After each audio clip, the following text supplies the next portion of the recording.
up, nerds? Let's go. All right. We made it down. We made it into the tunnel system last time. I couldn't step away. I needed to do this.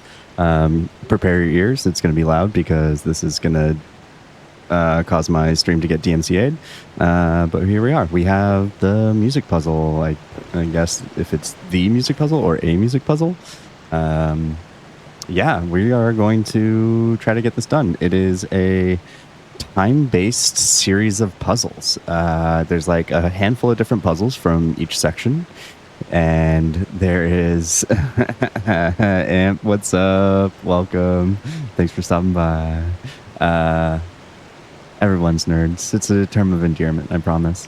Okay. Yeah, series of puzzles. There's one section where they try to bait you, and there's one of 3 puzzles that are actually viable and you can do.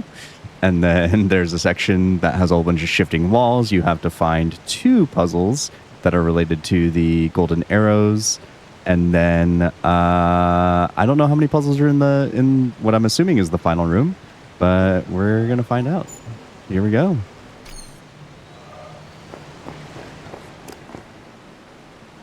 Time to lock in. Oh, I need to get like my muscle memory back.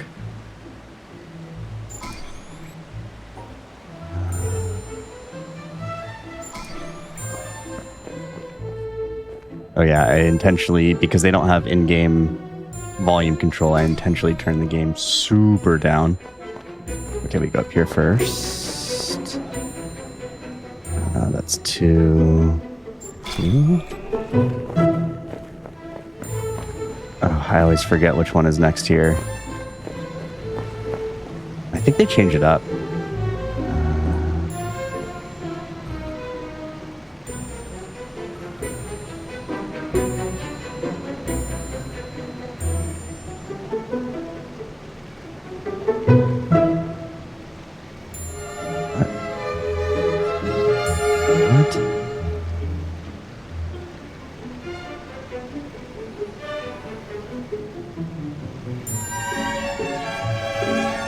Can't go there. So I need to go here. What? Oh, that's dastardly.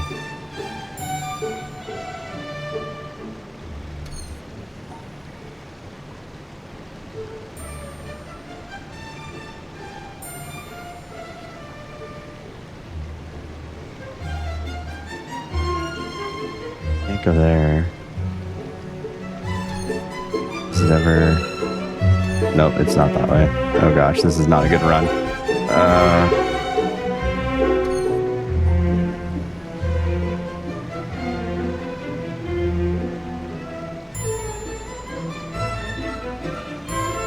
No way.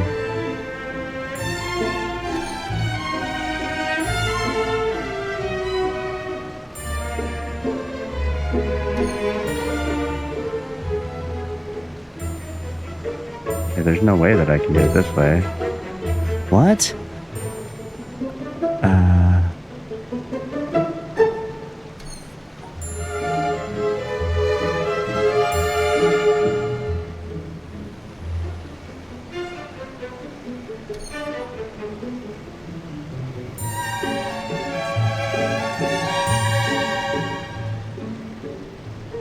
Yeah, there's no way that I can do that either.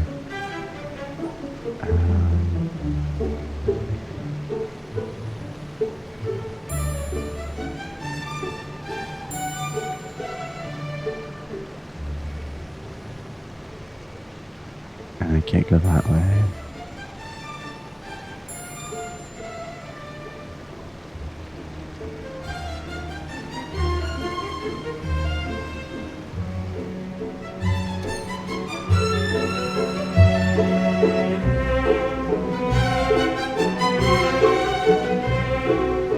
Oh my god, this is not a good one. All right, I've already wasted so much time on that. There's no way. I gotta refresh my brain, I guess. Okay.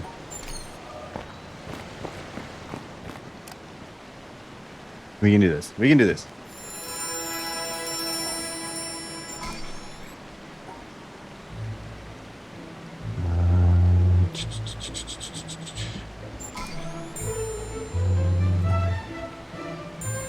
Nope, nope, nope, nope, nope, nope, nope, nope. Okay, okay.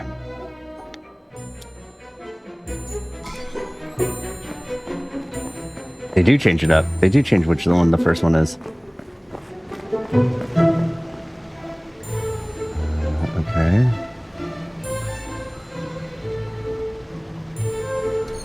No. No.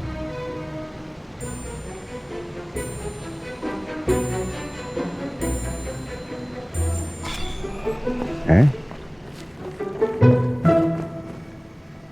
I need to make a 3. That. Okay, so it's got to go. Can't do that.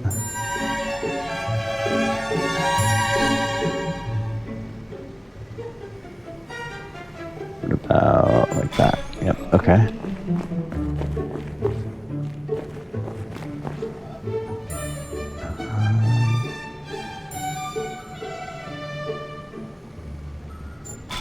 Okay. I think this is the last one of this. Yep. Okay. Okay. Okay. Okay. This one looks plausible. Nope. Okay.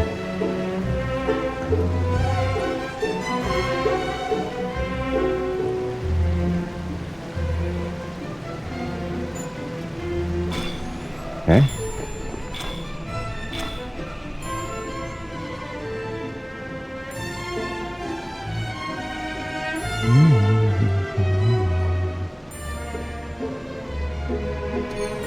Oh.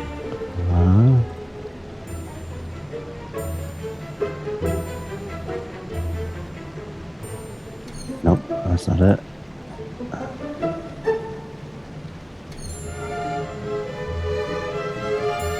No. Oops. Which one is it? Which one is it? Nope, that doesn't work.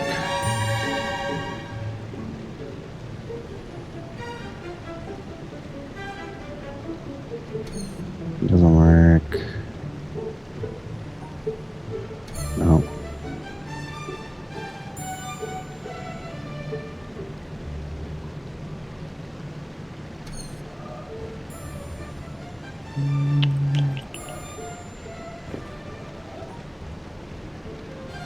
Dang, these ones are hard today.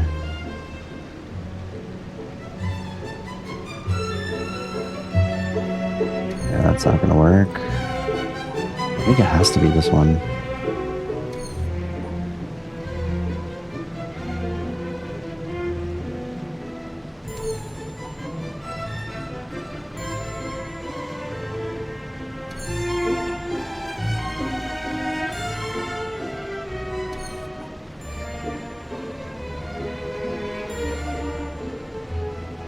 Yeah, no, that can't be it. Oh my god. I'm feeling all over the place right now. What is the right one? That one doesn't feel right.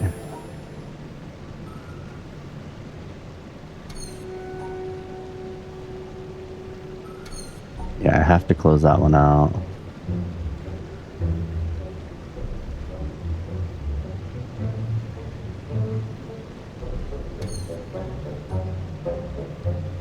No.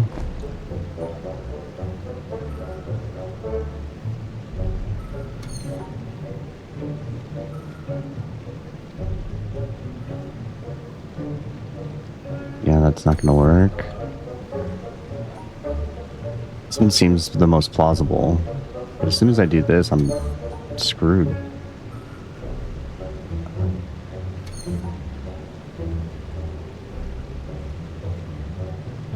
There we go. That one took too long. I legit got jump scared here last time. So now I have to find a puzzle hidden in one of these. Sorry, it's not the most visually pleasing thing. I have to find a puzzle in here. There we go.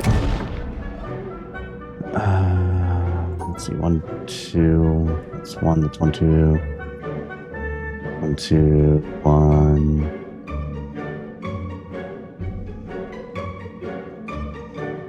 That's gonna be 3. That's gonna be 1. That's 1. That's also 3, 2.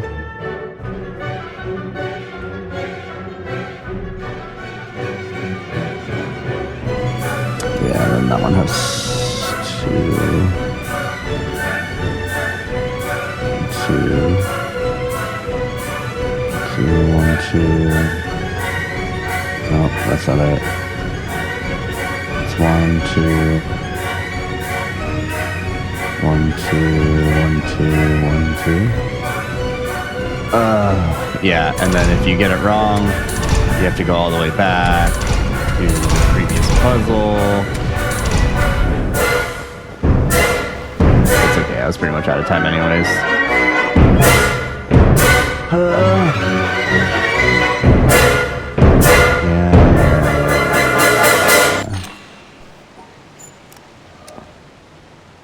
I'm kind of wondering if there's a way that you don't actually have to do this, like in the sense that there's a trick, like you can not have to adhere to time or something, you know? But I'm gonna brute force it because I'm stubborn. This feels very much like Taskmaster, the show. Like I'm just assuming, I'm making a lot of assumptions based upon the stimuli given to me instead of like really looking into it. But I only say this too because oftentimes I make things more difficult than they need to be. That's 4. 4.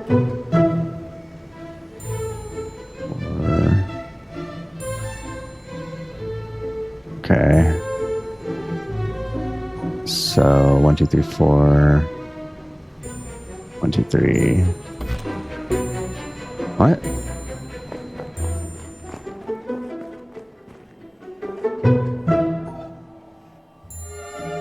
I almost feel like if I get one wrong, I'm kind of like dead in the water, but Paul, what's up? How you doing? What's going on with these? I'm forgetting what these colors do. Let's try this out.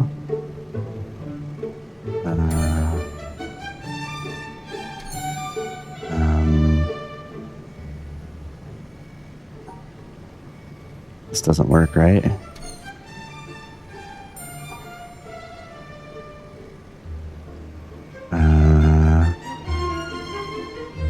What?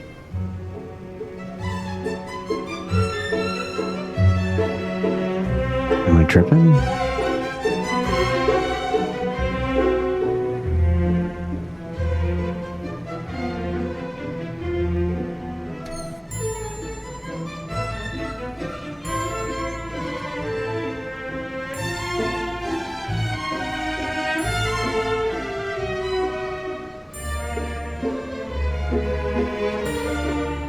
What am I? That's not gonna work. What am I doing here? God damn it. I've wasted so much time. Restarting.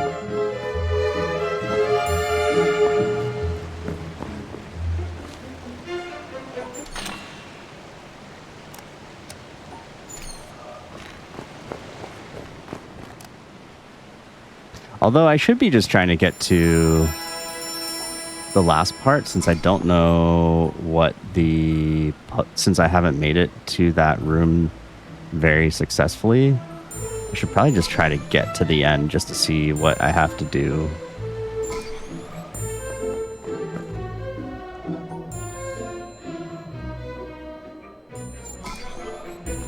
I also need to increase my 2D mouse speed. That's for the next run.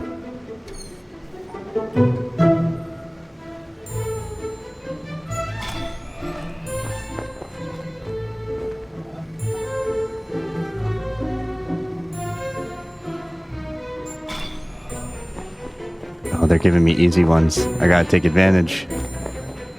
Okay.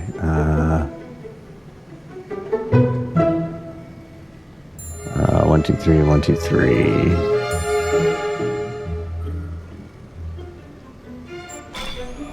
Okay. And then 4 is over here.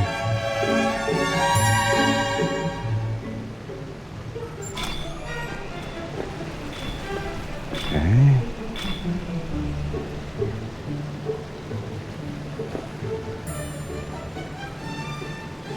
Yeah, that's not it. That's not it.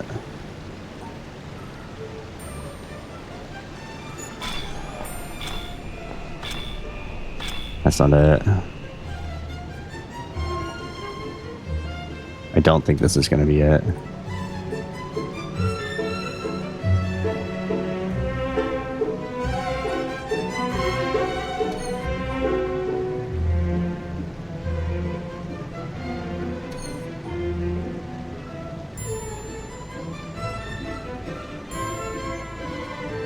Yeah, this isn't going to be it. Oh, easy. Should have looked at all of them.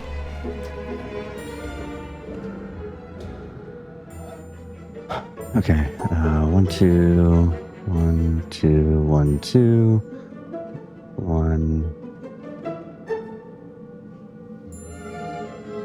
1. That's 1, that's 1, that's 1, 2, 1, 2, 1, 1, 2. Okay. Let's go find the other one. Yeah.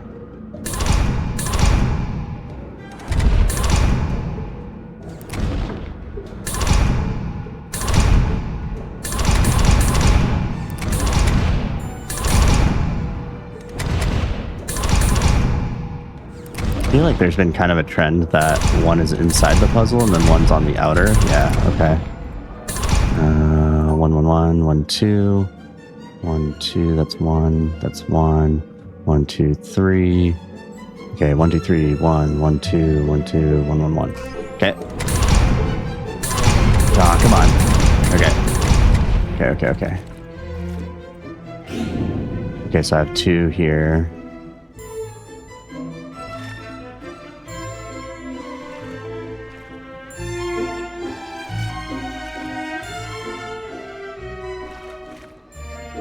I have no idea if I got them all. I have to believe? Okay.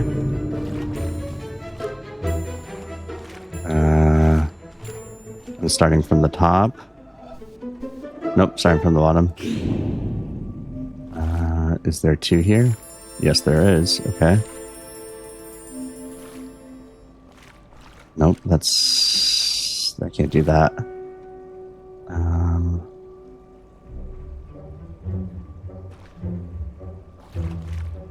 Nope.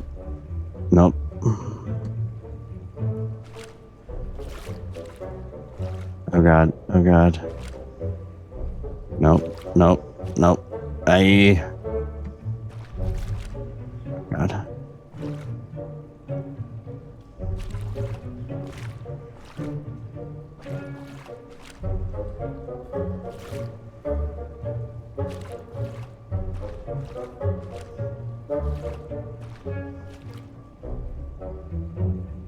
This gap here is what's gonna screw me over. Okay, let's take a look real quick. 1, 2, 1, 2, 1. Could I ever just encase that?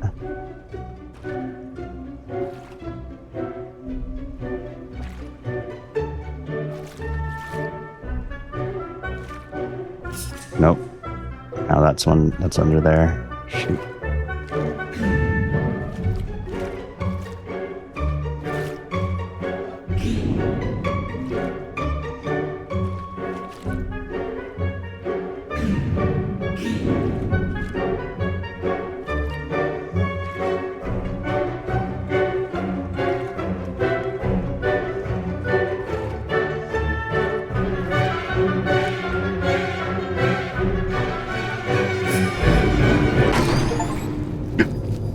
did it! Oh, I did it! No way! Let's go. Oh.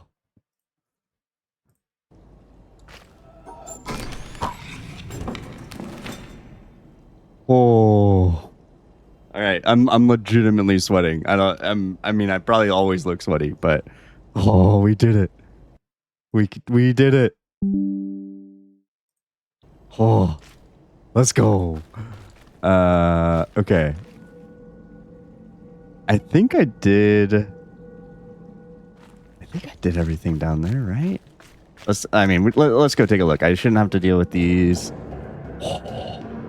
Got the second achievement. I'm gonna be honest with you. With how much I was struggling on that last part, I did not expect to get it. I'm also very happy that there was only 2, because that was pretty close to. Yeah, I lucked out in the first puzzles though. They gave me really pretty easy ones. Wait. Well, I never came this way.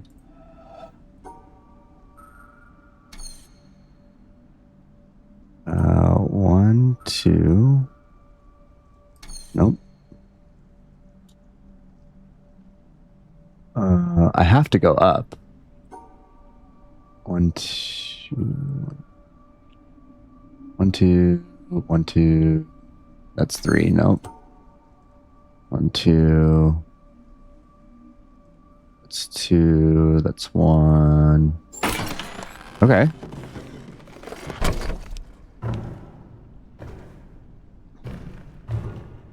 This looks like an environmental puzzle. Oh man, I'm so hyped. Holy. I need to make.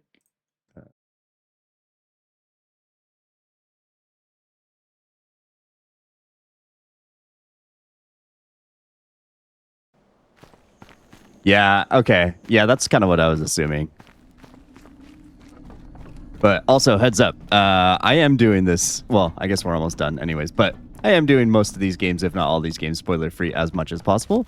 Those kind of tips I'm totally chill with, in terms of like what you just did. Like, I finished the puzzle, and then you're giving me information about what is that? Like afterwards, post.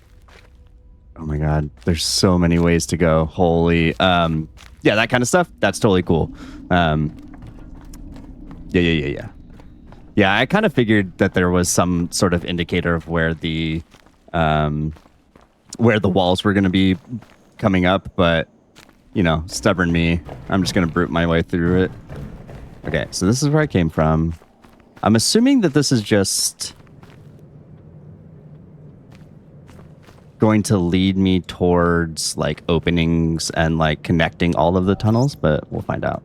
The concept of a clock enfolds all succession in time.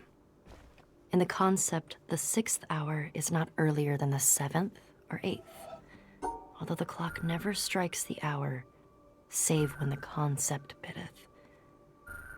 Nicholas of Cusa, 1450. That's mine, you know. Yeah. Well, I can had some ideas about it, and I just wanted to give it a try. See how it goes? 2, 3. Taking over all the Cusa pieces. What kind of ideas? I don't know. Subconscious drives, right? Like with anything creative. Did you feel this way before your trip to the island or after? Well, I think after. Yeah, mostly after. 2, 3. I had a seed of it before, 1, even back when I first heard the piece, when you first picked it out. 1, But 2. I didn't really notice then. 1, 2, 1, 2. Now it's like the princess and the pea. 1, 2. I don't mean to be stepping on your toes, though. Really, the drive is personal. 2. I wanted to record this one, so 2, 1, I can hear it the way 1, 1, 2, 3. I want to hear it. 2, Just 1, to 2. set something right for myself. Okay. File this under the category of good problems to have. Your attitude to the piece changed, or clarified, I guess, maybe based on the trip. That means it's working. Something's working, right? Maybe. Back when we started, I would have counted us lucky to ever get this far. But here we are. Here we are.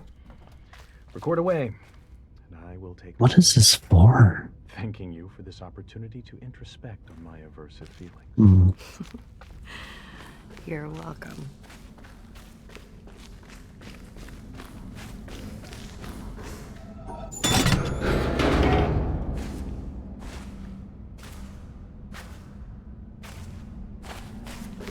Okay.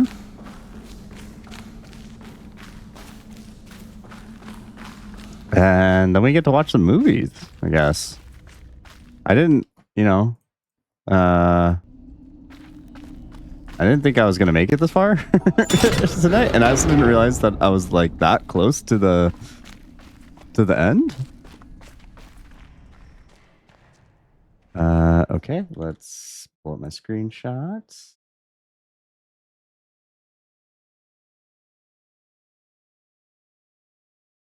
Okay.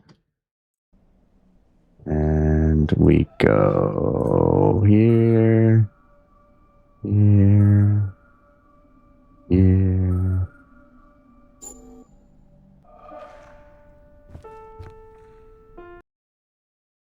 One second. I am going to... oh, God. Okay. I don't want the ad to... Stupid Twitch ads. I don't want the ad to mess this up. So I'm going to run a forced break now. Go grab some water. And then we will watch this movie. BRB.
All right. We are just in time. Welcome back. I'm going to leave my camera off for this to hopefully not prevent subtitles from happening, but here we go.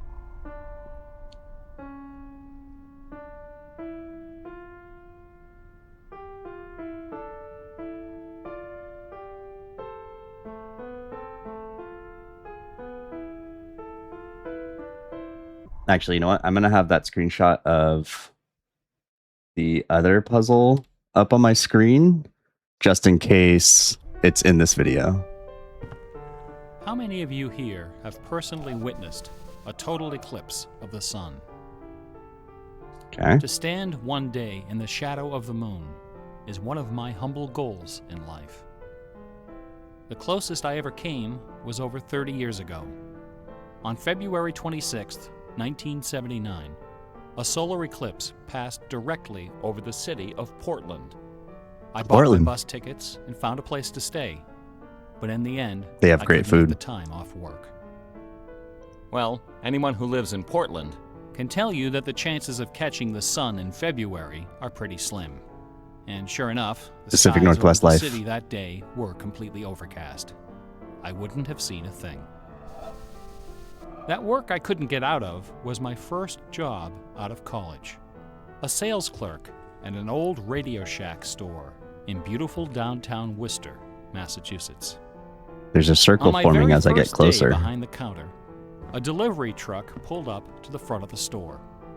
They carried in a big carton, upon which was printed the legend TRS-80. It was our floor sample of the world's first mass-market microcomputer. The TRS-80 Model 1 had a Z80 processor clocked at 1.7 MHz, 4,096 bytes of memory, and a 64-character black and white text display. The only storage was a cassette recorder. All this could be yours for the low, low price of $599. The store I was working in had seen better days. At one time, it had been near the center of a thriving commercial district. But like so many other New England cities, the advent of shopping malls had, by the early 70s, turned it into a ghost town. Worcester's solution to this problem was decisive, to say the least. The city's elders apparently decided that if they couldn't beat them, they would join them. And so, several square blocks at the heart of the city were bulldozed into oblivion, destroying dozens of family businesses, including the site of a pharmacy once operated by my great-grandfather. In their place was erected a vast 3-level shopping complex with cinemas and a food court. When the dust settled, only a few forlorn blocks of the old Worcester remained standing. My Radio Shack store was in one of those blocks. Then, to add insult to injury, Radio Shack opened a brand new location inside the shopping center, less than 500 feet from my store. So now patrons had a choice between a clean, well-lighted establishment with uniformed security and acres of convenient parking, or a shadowy hole in a seedy old office building next to an adult movie theater. Consequently, I had plenty of time to fool around with the new computer. I taught myself basic programming. Then I learned Z80 assembly. Both, of course, so that I could write games. I also created self-running animated demos, which ran all night in the store window for the edification of the winos who peed in our doorway. Strangely enough, the few customers we had didn't seem to be interested in our new computer, even after the 16K memory. In fact, most of the people who set off the buzzer on their way through the front door weren't there to buy anything at all. They were there to exploit a free promotion, which was the bane of Radio Shack employees for over 40 years. The Battery of the Month Club. The idea of this promotion was simple. Customers got a little red card upon which was printed a square for each month. 12 times a year, the lucky sales clerk got to punch out a square and give the customer one brand new AAA, AA, C, D, or 9-volt battery. Of course, customers weren't allowed to choose just any grade of battery. At the time of my employment, Radio Shack offered 3 different levels of battery excellence. The circle is getting First were smaller. the alkalines, powerful, long-lasting, and expensive, hanging behind the counter like prescription medication in gold-embossed blister packs. What good is one battery going to do? These were most certainly not available through the Battery of the Month Club. Next were the high-end lead batteries, sturdy, dependable batteries, moderately priced, and prominently displayed near the front of the store. These were also not available through the Battery of the Month Club. Finally, at the bottom of the barrel were the standard lead batteries. These were literally piled in barrels, cunningly located way at the back of the store, in a dark corner near the TV antennas. Remember TV antennas? Customers who came in looking for their free Battery of the Month had to walk the entire length of the premises, past the CB radios and stereo headphones and remote-controlled racing cars. Nothing would stop them.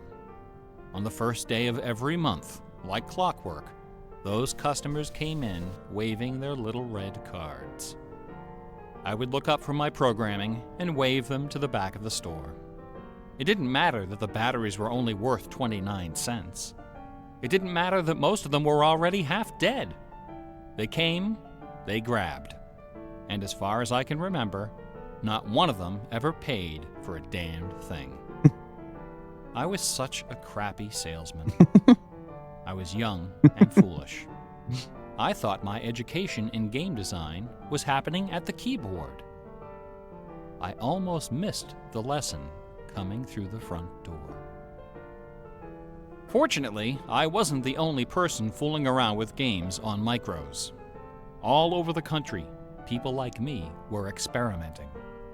Scott Adams was coding what would soon become the world's first commercial adventure game. Remember adventure games? My future employer, Infocom, was being founded, along with other legendary companies like Online Systems, Sirius, Personal Software, and SSI. Those were exciting times. Teenagers were making fortunes. Games were cheap and easy to build. The slate was clean. But in 1979, the biggest news in gaming had nothing to do with computers. On the morning of the autumn equinox, September 20th, a new children's picture book appeared in the stores of Great Britain. This picture book was rather peculiar. It consisted of 15 meticulously detailed color paintings, illustrating a slight, whimsical tale about a rabbit delivering a jewel to the moon. On the back jacket of the book was a color photograph of a real jewel, shaped like a running rabbit, 5 inches long, fashioned of 18-karat gold, suspended with ornaments and bells, together with a sun and moon of blue quartz. According to the blurb underneath, this very jewel had been buried somewhere in England. Clues pointing to its location were concealed in the text and in the pictures of the book. Is this a true The story? treasure would belong to whoever found it first. The book was called Masquerade. It was created by an eccentric little man with divergent eyes and a talent for mischief named Kit Williams. Within days, the first printing was sold out, and the empire that never sleeps found itself in the grip of rabbit fever. Excited readers attacked the paintings with rulers, compasses, and protractors. Magazine articles and TV specials dissected the clues, floated theories, and followed with keen delight the reckless exploits of the fanatics. One obscure park, unfortunately known by the nickname Rabbit Hill, was so riddled with holes excavated by misguided treasure seekers that the authorities had to erect signs assuring the public that no gold rabbits were to be found there. Some hunters ended up seeking psychological counseling for their obsession. I get that. The craze leapt over the Atlantic Ocean and invaded America, France, Italy, and Germany. It sold over 1 million copies in a few months, a record unrivaled by any children's title until the advent of Harry Potter. Over 150,000 copies were sold in foreign translations, including 80,000 copies in Japanese, despite the fact that the puzzle was only solvable in English.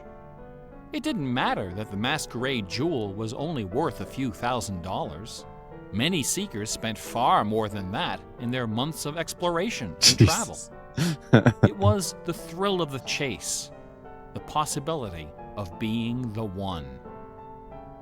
Treasure hunts, secret messages, and hidden things seem to exert an irresistible appeal. They're fun to look for and to talk about, and this fact of human psychology has been exploited in computer games since the earliest days. It finds expression in the hidden surprises we call Easter eggs. Atari's Stephen Wright is credited with coining this term in the first issue of Electronic Games magazine. The first Easter egg in a commercial computer game appeared in an early Atari 2600 cartridge called, simply enough, Adventure. By a sequence of unlikely movements and obscure manipulations, players could discover a secret room where the words "Created by Warren Robinette" appeared in flashing letters. Over the decades, Easter eggs and their evil twin, cheat codes, have become an industry within an industry. Entire magazines and websites are now devoted to their carefully orchestrated discovery and dissemination. They're part of our toolkit, our basic vocabulary, the language of computer game design. Computer gamers may have been the first to refer to hidden surprises as Easter eggs, but we certainly weren't the first to use them. Painters, composers, and artists of every discipline have been hiding stuff in their works for centuries. The recent advent of VCRs and Laserdisc players with freeze-frame capability exposed decades of secret Disney erotica. Thomas Kincaid, the self-appointed painter of light, amuses himself by hiding the letter N in his works. A number beside his signature indicates how many N's are hidden in each painting. Picasso, Dali, Raphael, Poussin, and dozens of other painters concealed all kinds of stuff in their paintings. A favorite trick was hiding portraits of themselves, their families, friends, and fellow We're all artists trolls. in crowd scenes.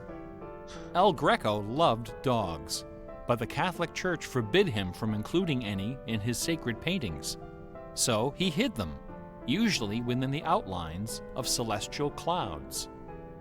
Composer Dmitri Shostakovich chafed under the political censorship imposed by the Soviet Ministry of Culture. His symphonies and chamber works are loaded with hidden signatures and subversive subtexts which, had they been recognized, would have sent him to Siberia. Mozart's opera, The Magic Flute, is filled with musical allusions to the rituals of the Freemasons, the ancient secret society of which he and his mentor Haydn were members.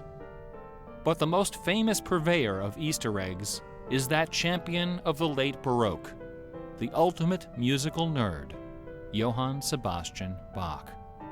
Bach was a student of gematria, the art of assigning numeric values to letters of the alphabet. A equals 1, B equals 2, C equals 3, etc. By comparing, sequencing, or otherwise manipulating these numbers, secret messages can be concealed. Bach took particular delight in the geometrical numbers 14 and 41.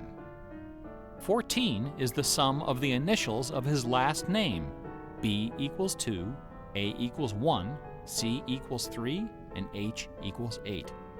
41 is the sum of his expanded initials, J.S. Bach.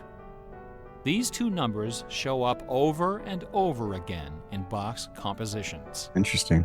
One of the better-known examples is his setting of the chorale Vor deinem Thron. The first line of the melody contains exactly 14 notes, and the entire melody, from start to finish, contains 41. Another of Bach's favorite games was the puzzle canon. A canon is a melody that sounds good when you play it on top of itself, a little bit out of sync. Frère Jacques and Row, Row, Row Your Boat are familiar examples of simple, two-voice canons. But a canon can employ any number of voices, and you don't have to play each voice the same way either. You can change the octave, transpose the key, invert the pitch, play it backwards, or any combination. Finding melodies that make good multi-voice canons is a fussy and difficult art, of which Bach was an undisputed master. Now, in a puzzle canon, the composer specifies the basic melody and the number of voices, but not the relationship of the voices. The student has to figure out the position and key of each voice, and whether to perform them inverted and/or backwards. Interesting. Bach wrote quite a number of puzzle canons. The most famous, BWV 1076, is part of a fascinating story. One of Bach's students was a fellow by the name of Lorenz Misler, founder of the Society of Musical Science. This elite, invitation-only institution devoted itself to the study of Pythagorean philosophy and the union of music and mathematics. Its distinguished membership reads like a who's who of German composers, including Handel, Telemann, and eventually Mozart. Applicants for membership in the society were required to submit an oil portrait of themselves, along with a specimen of original music. With nerdly efficiency, Society member number 14 decided to combine these admission requirements into a single work. He sat for a portrait with Elias Hausmann, official artist at the court of Dresden. This portrait, which now hangs in the gallery of the town hall in Leipzig, is the only indisputably authentic image of Bach in existence. The Hausmann portrait shows Bach dressed in a formal coat with exactly 14 buttons. In his hand is a sheet of music paper, upon which is written a puzzle canon for 6 simultaneous voices. In 1974, a manuscript was discovered which proved that this canon was the 13th in a series of exactly 14 canons based on the ground theme of the famous Goldberg Variations. As if these musical gymnastics weren't enough, Bach liked to hide messages in his compositions by assigning notes to the letters. His initials, B-A-C-H, correspond to the pitch sequence B-flat, A, C, and B natural in German letter notation. This theme makes its most memorable appearance in the last bars of his final composition, The Art of Fugue, published soon after his death in 1750. The word fugue comes from the Latin fuga, which means flight, as in running away. So the art of fugue is the art of flight, the art of taking a theme and running with it.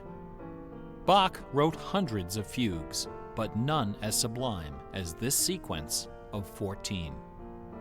In the last and most complicated fugue in the series, the first and second sections develop normally. This is followed by the B-A-C-H signature, and then suddenly, without any warning or structural justification, the fugue stops, dead in its tracks.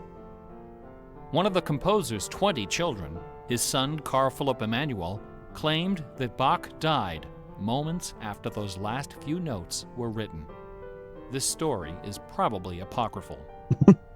The Easter eggs in Bach's music are a pleasant obscurity, known chiefly to professors and students of Baroque music.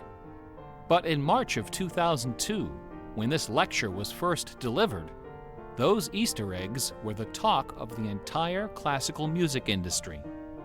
Sitting near the top of the classical music charts that month was a compact disc on the ECM label called Morimer. It was performed by the Hilliard Choral Ensemble, together with a talented but, until then, little-known violinist, Christoph Poppen.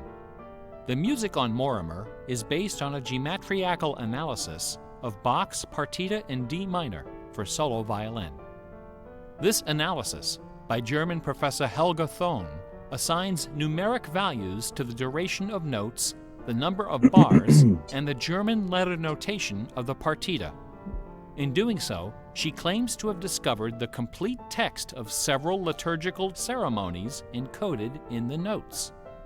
The CD presented these hidden texts superimposed over the original music.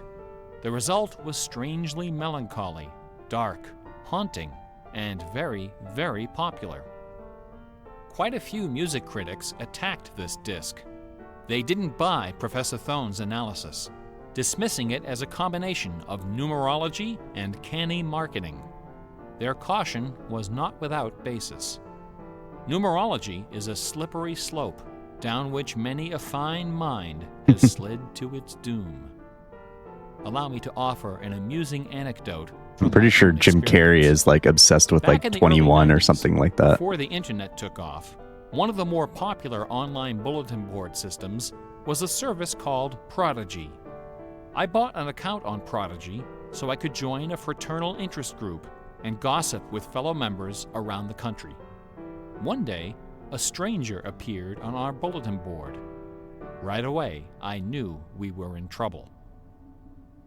This fellow, whose name was Gary, began spouting all kinds of apocalyptic nonsense about worldwide conspiracies, secret societies, and devil worship. At first, we tried to be polite. We questioned his sources, corrected his histories, logically refuted his claims, and tried to behave in a civilized manner. But instead of soothing him, our attention only made him worse. His conspiratorial warnings became urgent, approaching hysteria. He began to threaten people who disagreed with him. To coin a phrase, Gary went all uppercase. But his most urgent warnings weren't about the gays, the Jews, the Rockefellers, or the Illuminati. According to Gary, the greatest enemy of mankind was Santa Claus. Gary claimed to possess a secret numerical formula that proved beyond a shadow of a doubt that Santa Claus was an avatar of the Antichrist. Intrigued, we pressed Gary to reveal his formula. In doing so, we walked right into his trap. We should have known he had a book to sell. I fell for it. I sent him the $15. Less than a week later, the book arrived. Above an ominous photograph of the Washington Monument was emblazoned the title, 666, The Final Warning. Inside this privately printed 494-page monster, Gary reveals a simple geometrical formula, which he claims was developed by the ancient Sumerians. If this is going to keep going until this is successive products of six all the way down, this is going to be a while. Holy. A equals 6, B equals 12, It's also moving. C equals 18, etc. Imagine my dismay when I applied this ancient formula to the name Santa Claus and obtained the blasphemous sum of 666, the biblical number of the beast. I went on Prodigy and reported to the stunned members of our interest group that Gary was right, after all. There could be no doubt that according to the unimpeachable wisdom of ancient Samaria, Santa Claus was the Antichrist. I then went on to point out several other names which, when submitted to Gary's formula, also produced the sum 666. Names like St. James, New York, and New Mexico. Soon the bulletin board was filled with discoveries like Oh, I see. Computer, Boston Tea, and most sinister of all, Sing Karaoke. Gary left us alone after that.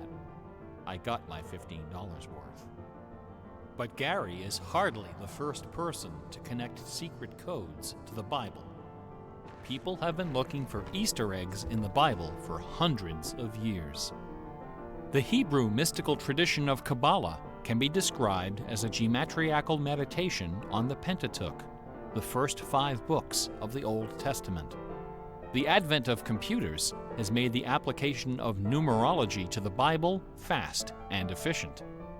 The latest spate of Bible searching was instigated by a book published in 1998 by Michael Drosnin, a former Wall Street Journal reporter. His book, The Bible Code, applied a skip cipher in which every nth character in a text is combined to form a message. By applying his skip cipher to the Hebrew text of the Old Testament, Drosnin claimed to have discovered predictions of World War II, the Holocaust, Hiroshima, the assassination of Yitzhak Rabin and both Kennedys, the moon landing, Watergate, the Oklahoma City bombing, the election of Bill Clinton, the death of Princess Di, and the comet that collided with Jupiter. He also found predictions of a giant earthquake in LA, a meteor hitting the Earth, and nuclear Armageddon, all scheduled to occur before the end of the last decade. The Bible Code spent many weeks on the bestseller lists, spawning several sequels and dozens of imitators. The Bible has certainly attracted its share of crackpots, but for the real hardcore egg hunters, nothing can rival the ingenuity, the tenacious scholarship, the stubborn zeal of those who seek the answer to the ultimate literary puzzle, a poisonous conundrum that has squandered fortunes, destroyed careers, and driven healthy, intelligent scholars to the brink of madness and beyond. Well, that's the next game. Who wrote Shakespeare? The essays and books devoted to the Shakespeare authorship problem are sufficient to fill a large library. Several such libraries actually exist. Not even a day-long tutorial, much less an hour lecture, can begin to do justice to this complex, bizarre, and dangerously tantalizing story. Nevertheless, for the unacquainted, I will attempt to summarize the issue in a few paragraphs. The undisputed facts of Shakespeare's life and career could be scribbled on the back of a cocktail napkin. We know for a fact that a man named William Shakespeare was born in 1564 in or around the village of Stratford-upon-Avon. We know that he had a wife and at least 3 children. We know he bought property in Stratford, was involved in several lawsuits with his neighbors, and died there in 1616, aged 52. We also know that during those same years, a man with a last name similar to Shakespeare worked as an actor on the London stage, eventually becoming co-owner of some of the theaters there. We also know that about the same time, a number of most excellent poems and plays were published in London under the name Shakespeare. We do not know for a fact that the landowner in Stratford and the actor in London with a similar last name were one and the same man. We do not know for a fact that either man had anything to do with the poems and the plays. All we know is that those poems and plays have, in the 400 years since their composition, come to be regarded as a pinnacle of Western culture. The works attributed to Shakespeare appear to have been written by a man or woman who knew something about just about everything. They're filled with references to mythology and classic literature, games and sports, war and weapons of war, ships and sailing, the law and legal terminology, court etiquette, statesmanship, horticulture, music, astronomy, medicine, falconry, and, of course, theater. Therein lies the problem. How could a farmer's son of uncertain schooling, from a mostly illiterate country village, a man of practically no account at all, wield such encyclopedic learning, with so much eloquence and wit, so much wisdom and human understanding? For the first 150 years, nobody questioned the traditional history of the bard.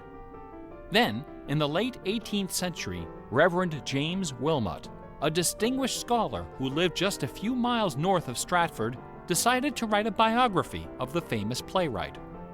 Dr. Wilmot believed that a man as well educated as Shakespeare must have owned a fairly extensive library, despite the fact that not a single book or manuscript is mentioned in his will. Over the years, he speculated, some of those books must have found their way into local collections. And so, the good Reverend Doctor scoured the British countryside, taking inventory of literally every bookshelf within 50 miles of Stratford. Not a single book from the library of William Shakespeare was discovered. Neither were there found any letters to, from, or about Shakespeare.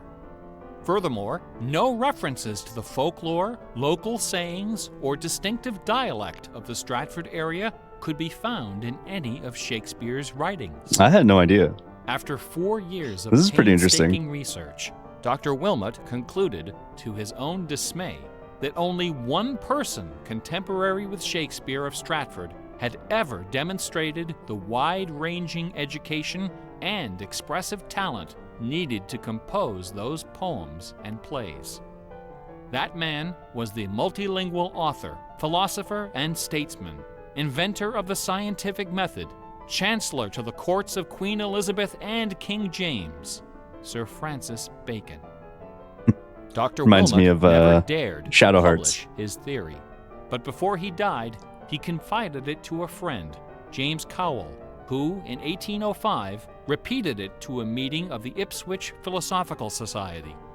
The members of the society were suitably outraged, and the scandalous matter was quickly forgotten. Then, in 1857, a lady from Stratford, Connecticut, published a book called The Philosophy of the Plays of Shakespeare Unfolded.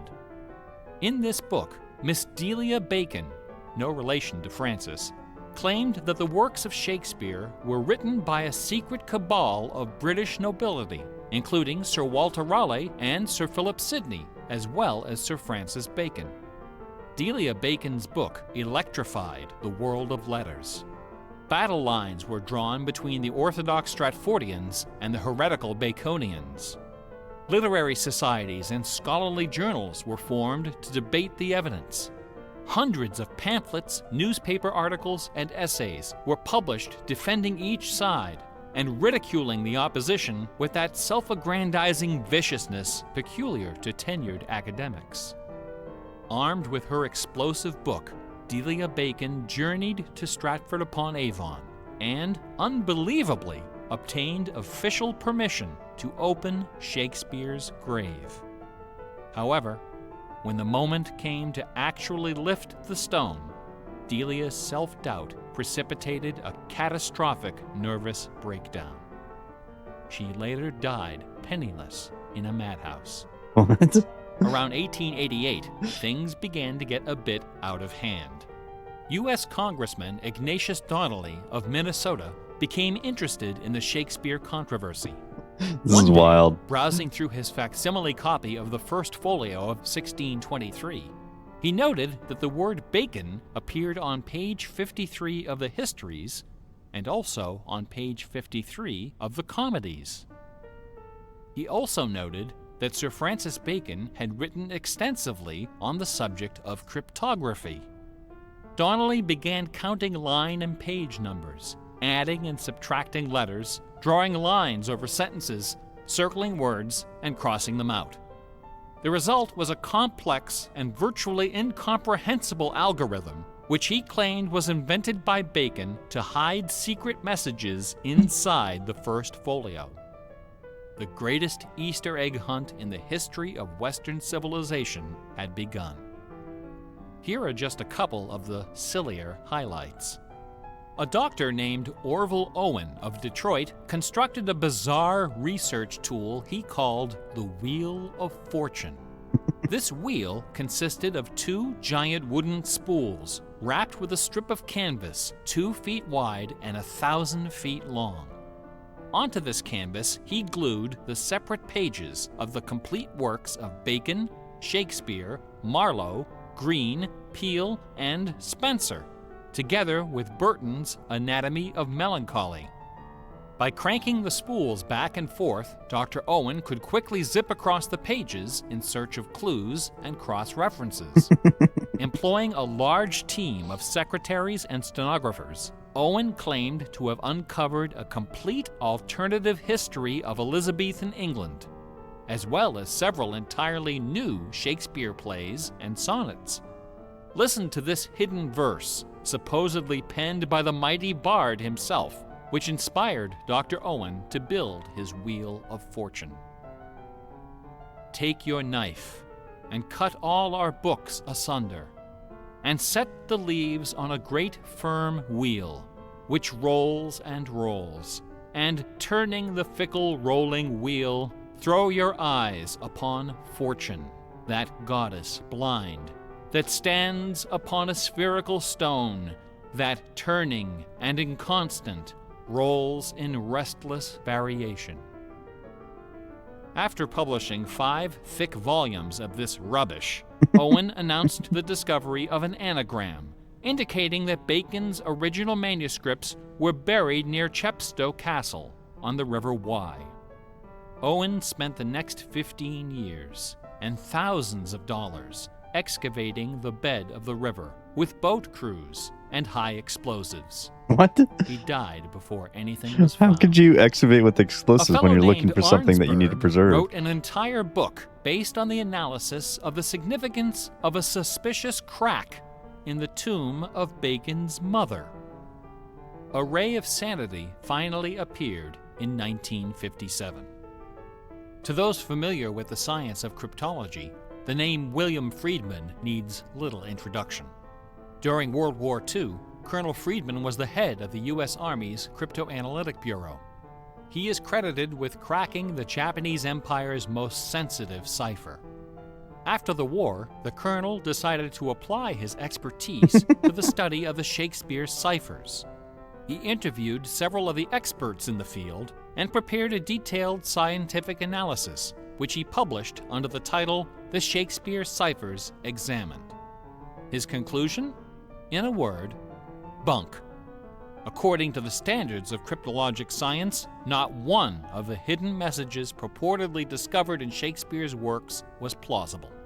The rules used to extract these messages from the texts were non-rigorous, wildly subjective, and unrepeatable by anyone except the original decipherer.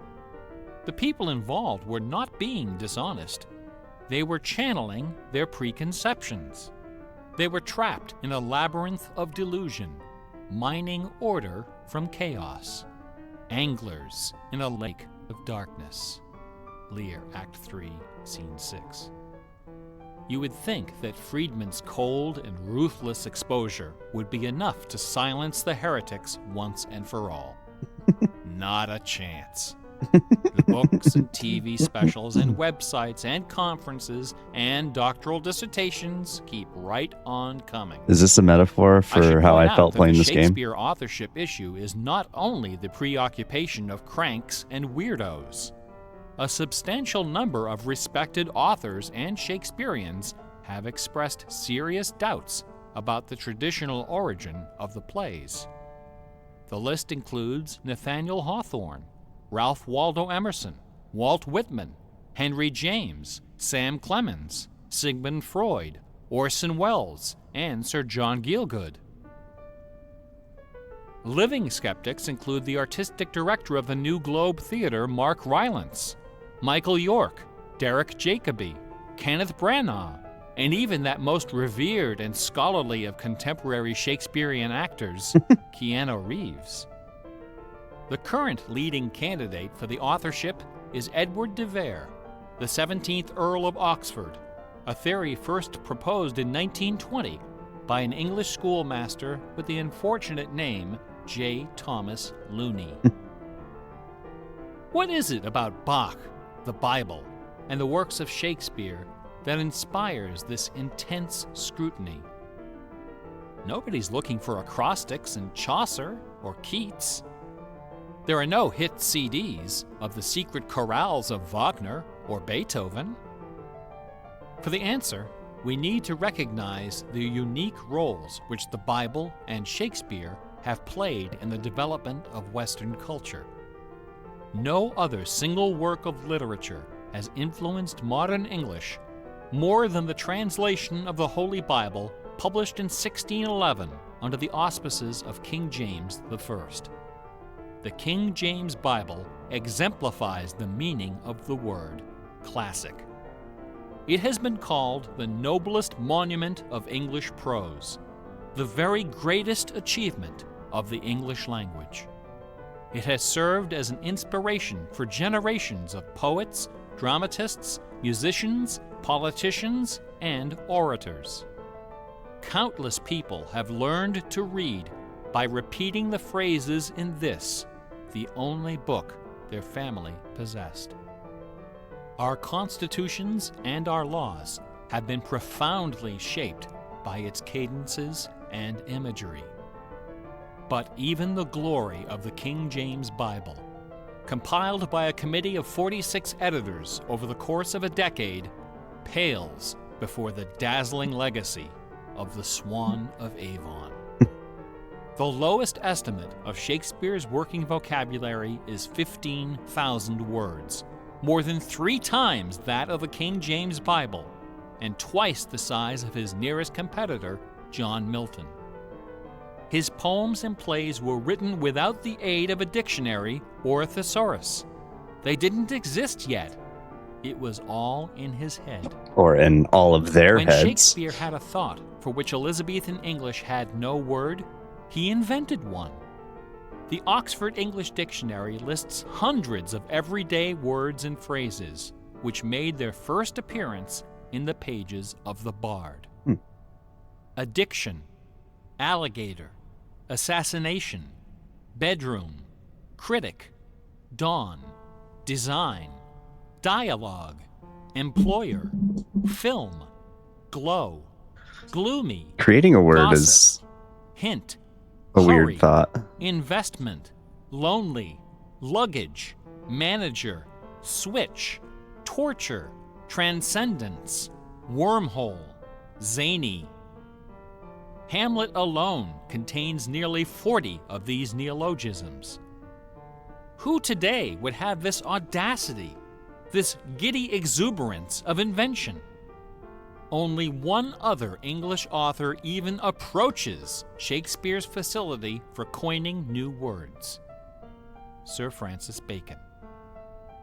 In the modern era, the record holder is Charles Dodgson, better known as Lewis Carroll, who, interestingly, also happens to be the second most quoted author in English, after Shakespeare.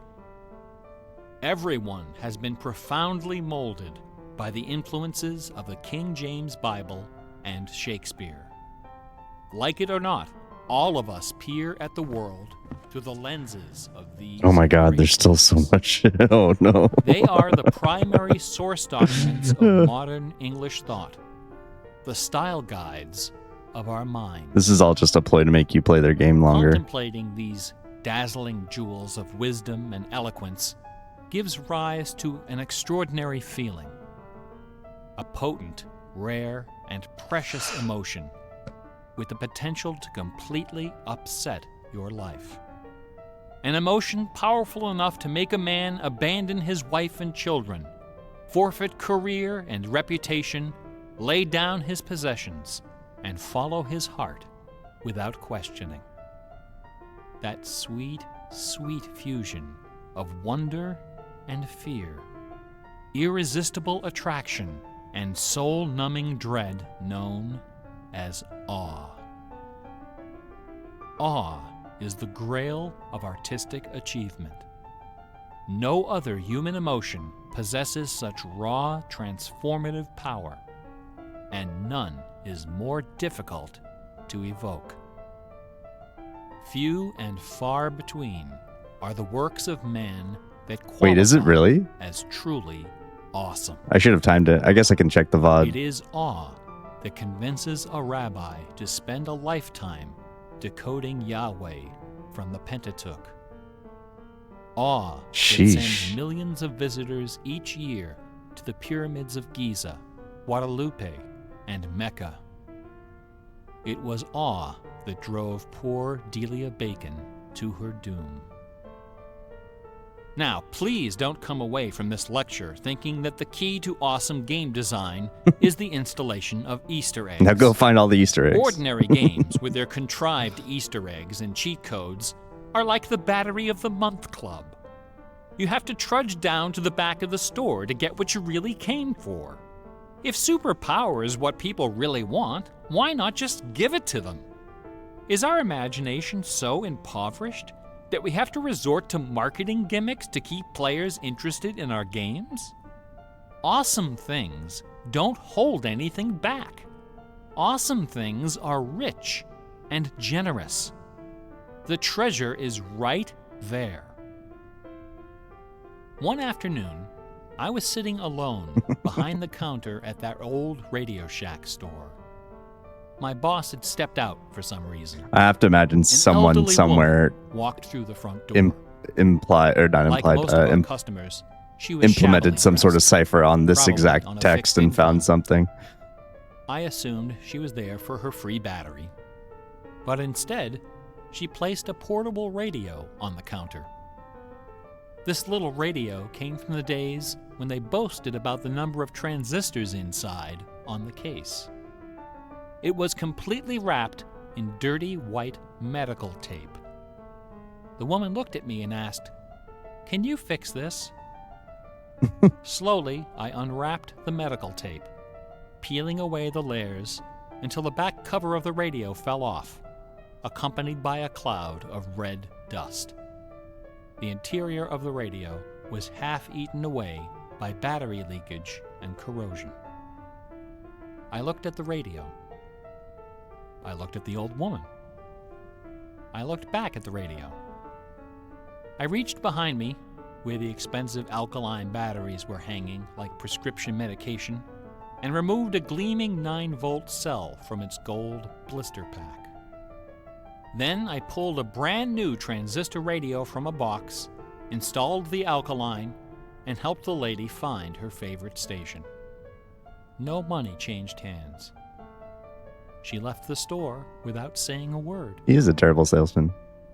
Awesome things are kind of like that. Oh, now I feel bad.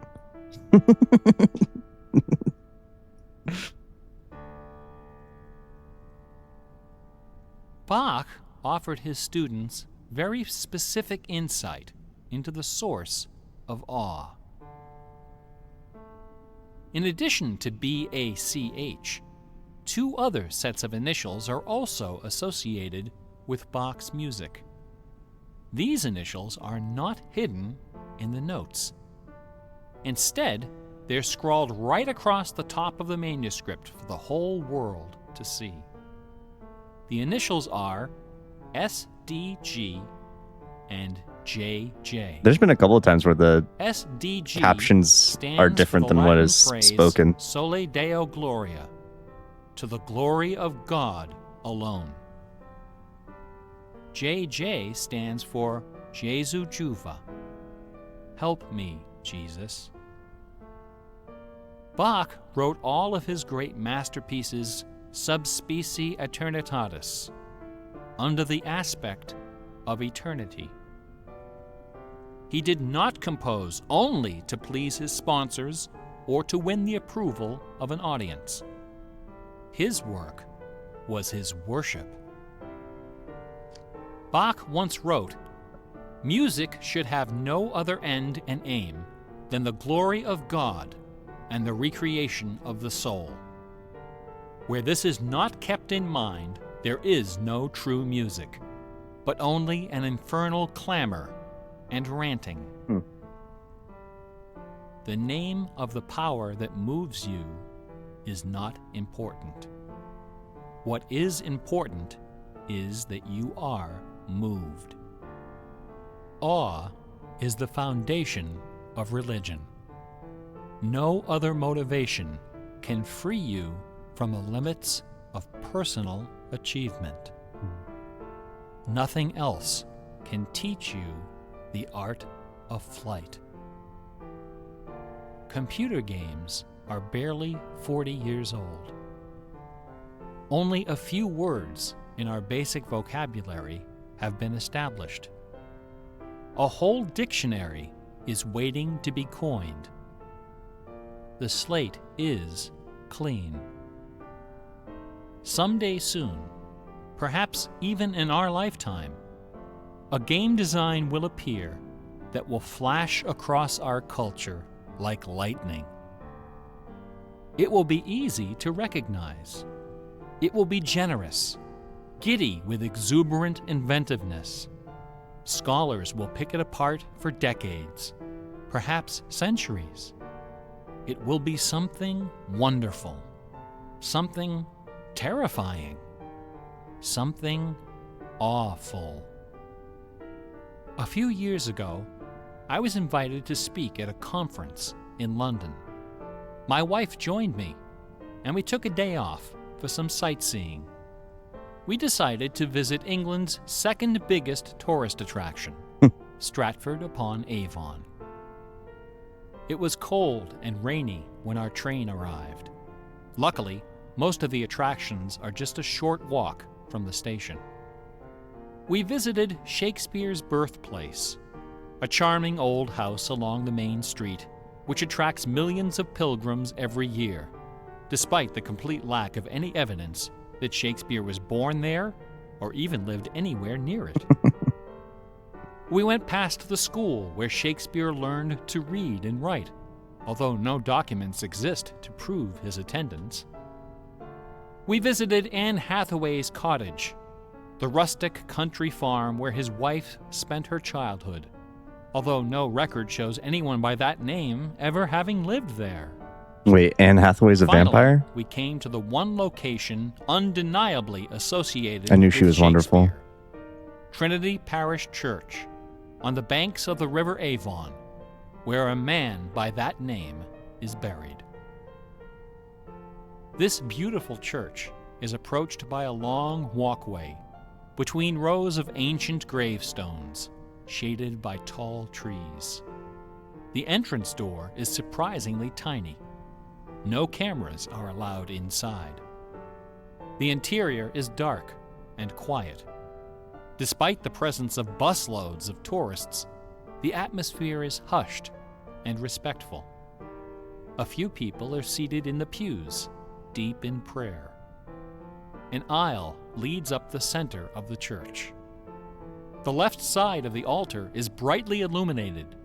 On the wall above is a famous bust of the bard, quill in hand, gazing serenely at the crowd of pilgrims. Sorry, it's going to pause for 1 second. Sorry.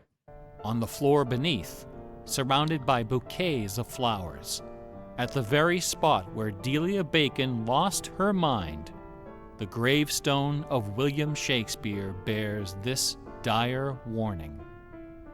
Good friend, for Jesus' sake, forbear to dig the dust enclosed here.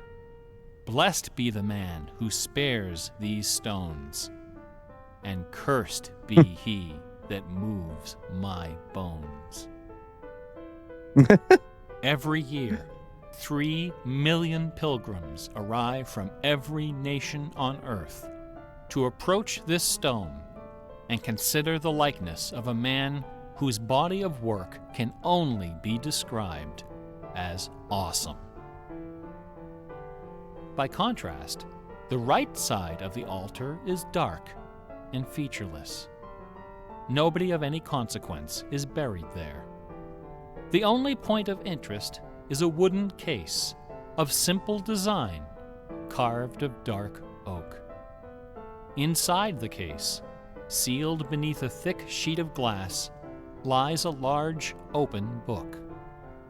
A plaque on the case identifies this book as a first edition of the King James Bible, published in 1611, when Shakespeare was 46.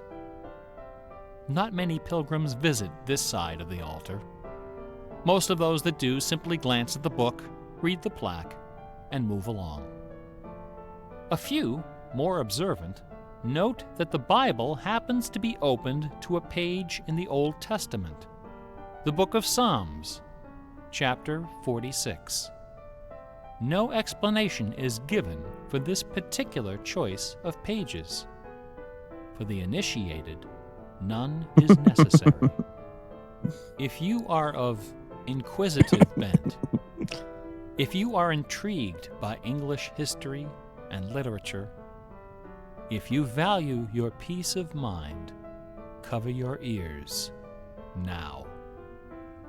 In the year 1900, a scholar noticed something about the King James translation of Psalm 46. Something terrifying. Oh, man. Something wonderful. This is when something scary jumps out at me. The 46th word from the beginning of Psalm 46 is shake. The 46th word from the end is spear. Oh, boy. There are only 2 possibilities here. Either this is the finest coincidence ever recorded in the history of world literature, or it is not. The Earth revolves around only one sun and has only one moon. The moon happens to be 400 times smaller than the sun. The sun happens to be 400 times farther away. And the apparent paths of the moon and sun in our sky happen to intersect exactly twice every month. Which means that every now and then, at long yet precisely predictable intervals, the lunar disk slips across the face of the sun and just barely conceals it for a few wonderful, terrible minutes. A fine coincidence, no? In June of 1977, a little man with divergent eyes and a talent for mischief, ascended a hilltop in the British village of Ampthill. At the summit of this hill is a tall, slender cross, a memorial to Catherine of Aragon, the first wife of Henry VIII. The sun, high in the south, cast the shadow of the cross upon the grassy hillside. At exactly 12 noon, the man removed from his pocket a bar magnet. He turned the magnet so its north pole was facing south and buried it under the shadow of the cross. 2 years later, a few hours before the publication of his first book, the man returned to that hillside, this time in the dead of night. He used a compass to locate the magnet he had buried. In that same place, he dug a hole in the ground and placed inside a ceramic container inscribed with the following words: "I am the keeper of the Jewel of Masquerade, which lies waiting safe inside me for you or eternity."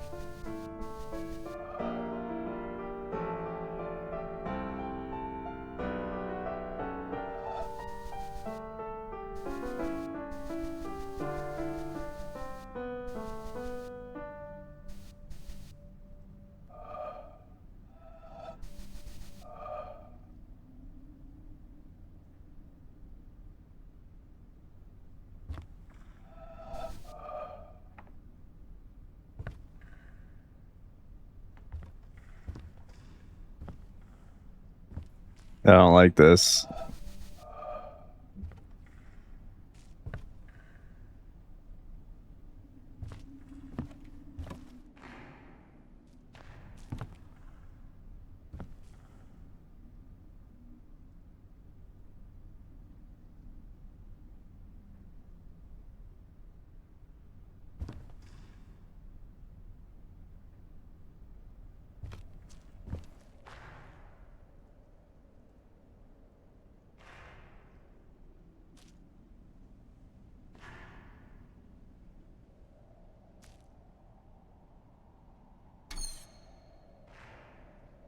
All right.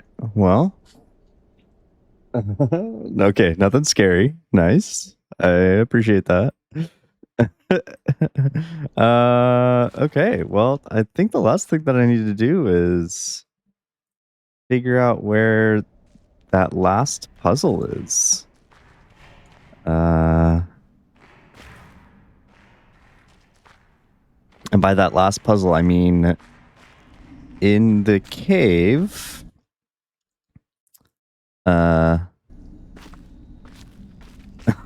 You should play Blueprints and go mad for a little bit. Yeah, I agree.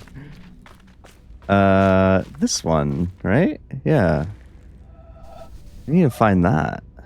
I'm trying to think if there's anywhere that had anything like this.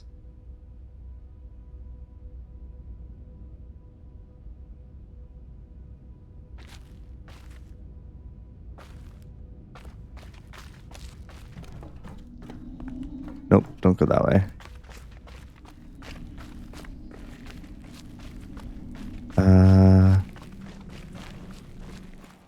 I mean, all in all, that was like, yeah, that was super long. Don't get me wrong, but it's clever. It's maybe not clever. It was intriguing to say the least. I definitely learned a lot. That didn't expect that out of this game. That's for sure. I wonder if it's somewhere close to the beginning. Or in the mountain, maybe?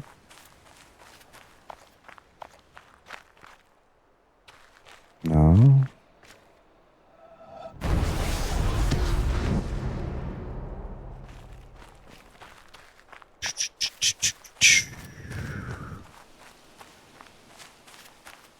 I'm trying to think if, like, was there ever a place that just had, like, a blank board?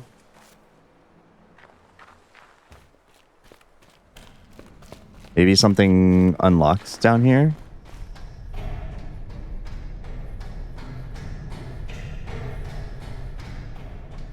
Don't get me wrong, I had a lot of fun with Blueprints. And that was probably like my first it was probably my first exposure to any sort of like I have been loosely calling all of these puzzle games. I don't know if there's a correct or more appropriate term for this genre of games. Because like puzzle games could be so many different things.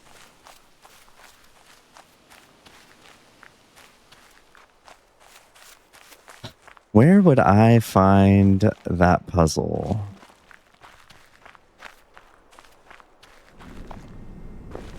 This just gave me my first honeycomb.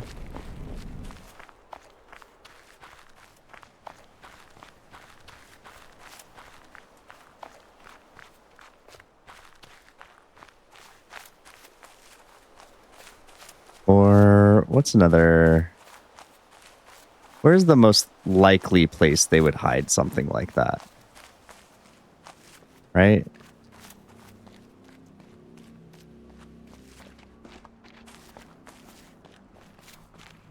Or is there even... Does that puzzle even exist? That's the real meta question.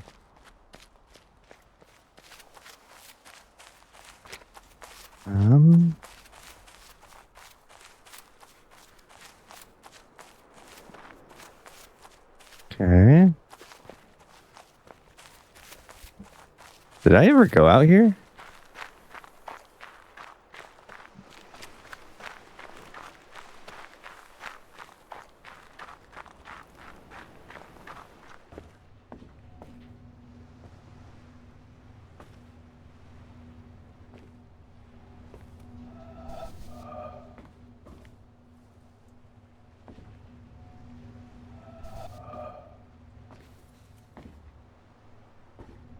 This is very suspicious.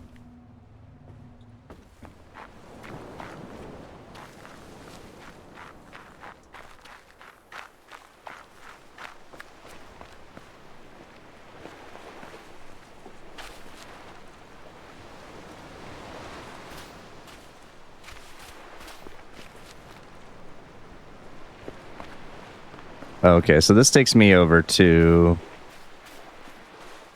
the greenhouse, multicolor house.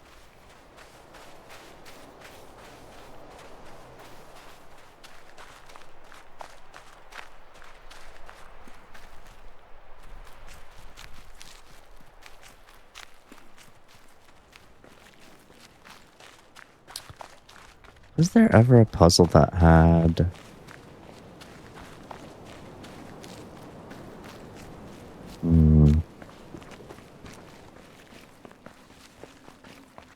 I'm trying to think if I ever came across anything like that.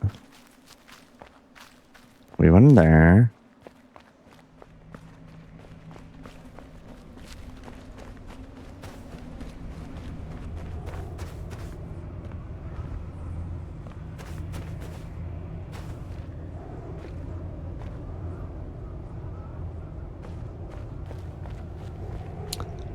I'm wondering if like if that's like the last environmental puzzle or something.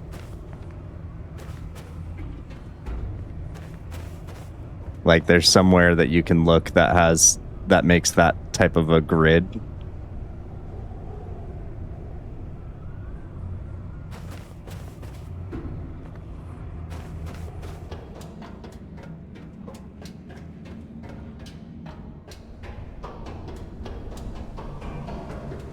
We're gonna look through here again. That's for sure.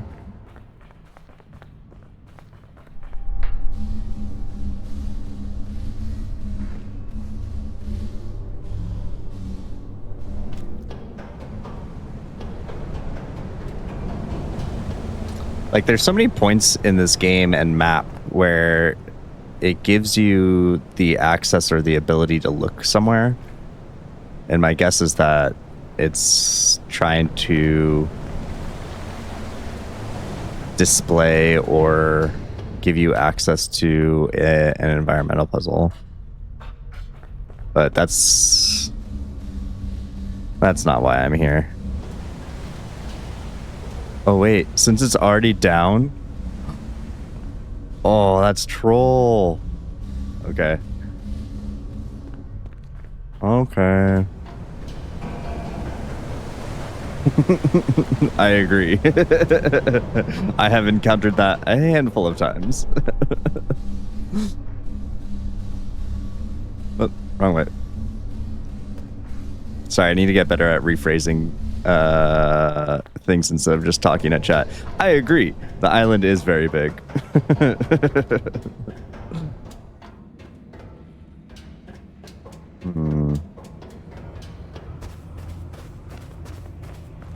The hard thing is that, like, I don't really ever remember coming across anything like that.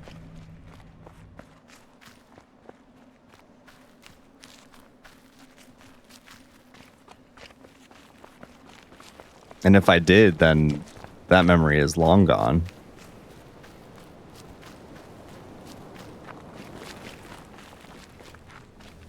But there's so many areas that I could have or did miss something.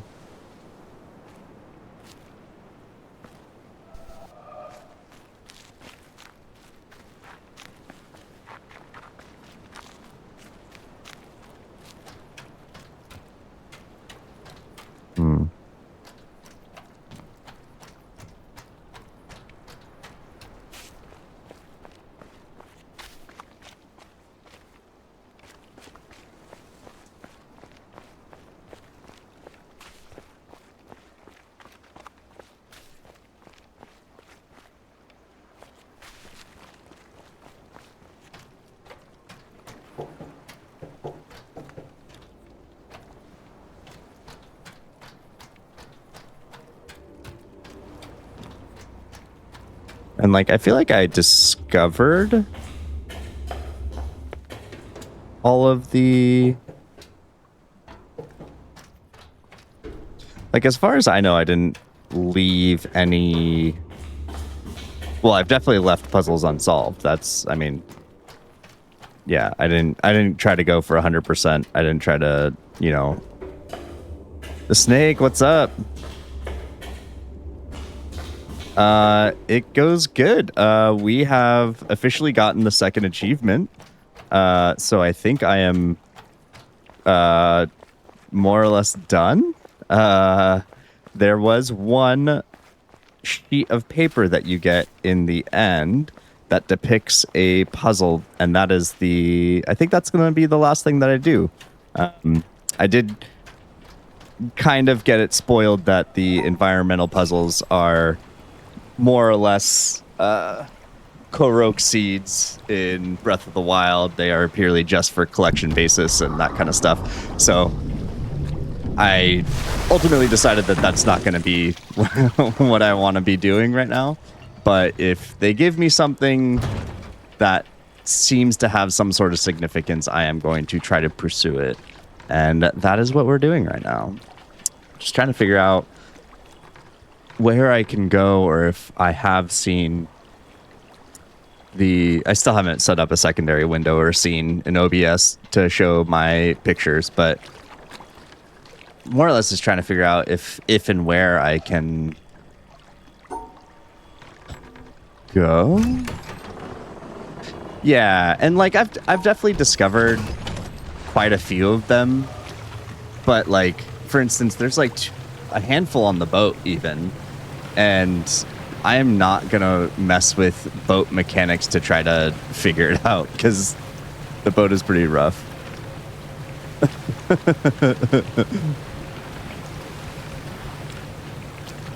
Yeah, it was pretty stressful. I hit the I guess the last puzzle of the last main puzzle of the game that gives you the second achievement. I am trying to speak spoiler free in case people haven't played or are still experiencing it for the first time. I got to it last night, or not last night, two nights ago, and quickly realized that it was going to be, well, I thought it was going to be a little bit longer. And then today, I think it took, I think I ended up getting it in like 7 tries. So yeah, maybe just needed a mind refresh. I did get lucky on the round that I did it in. They gave me some particularly easier puzzles to solve. Pew pew. Pew pew pew pew pew. But I think I tried like 100 times last night. Don't give me that much credit.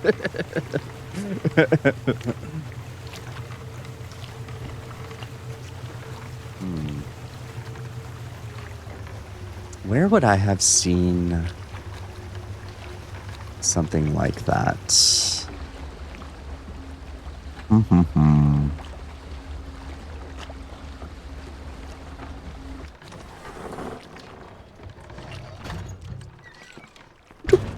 Okay. Like, I feel like now, kind of knowing the author of this game, it's like one of two things. One of three things. One, that puzzle doesn't exist, and it's just like a troll to get you to look around the island longer. Oh god, I'm never going back into the freaking bamboo area. 2, it is a very obvious yeah, no bamboo. The bamboo area was the worst place of this game. A very obvious area, like that's why I checked the beginning of the game, because that's kind of a space where you would often overlook something because you're excited and trying to figure out the rules of the game and such like that. Or 3, it's in like, I don't know, I could see it being in like a monument or some sort of something like that. Snake, I did really enjoy this game. I think that there were only a couple of parts that I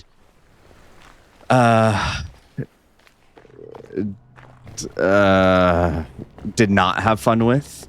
Particularly the 2 areas that I can think of are the tree fort area and then the bamboo forest area, which I was told by a couple of friends, the bamboo forest area is usually everybody's least favorite part.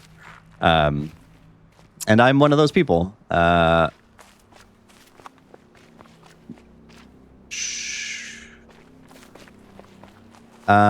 yeah, everything else was pretty cool. The end game, or the mountainous area, the mountain tower, mountain tunnel, not the actual tunnel system, but like, oh, hi baby.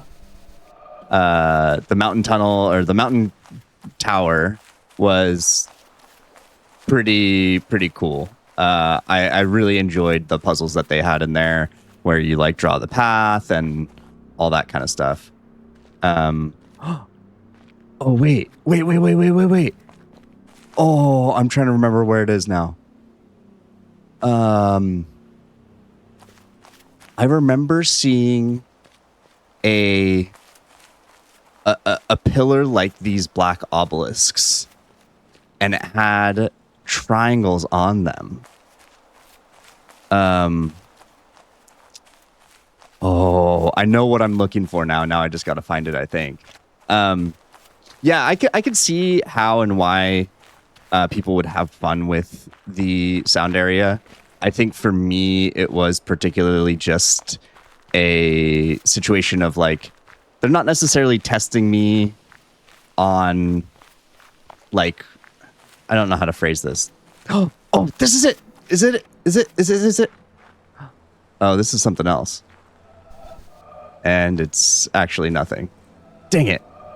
Oh, wait. Oh, this is just an environmental, it looks like.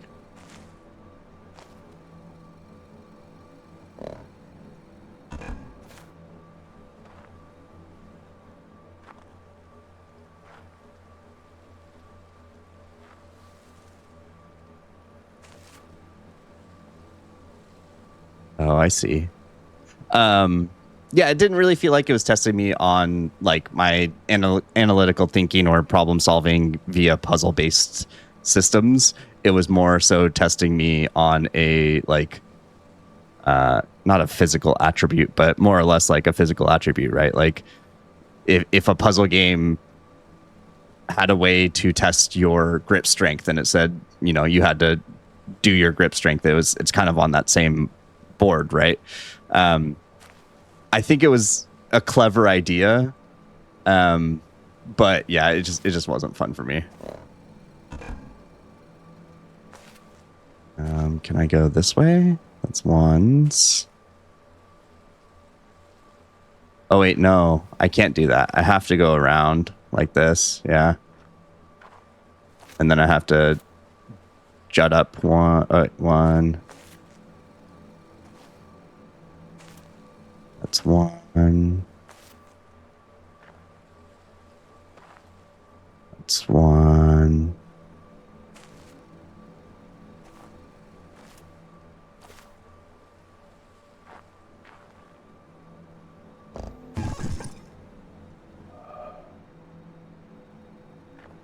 That was a weird sound.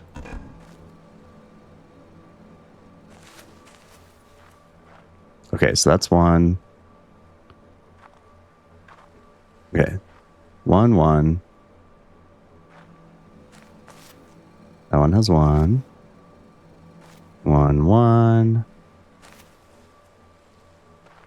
1, 1.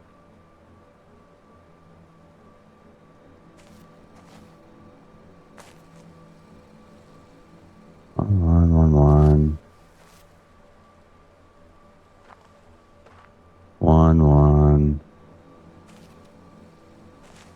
1.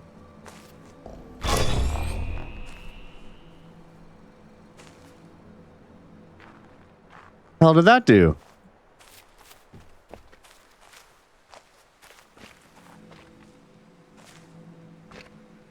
Yeah, and I could see, you know, people who are like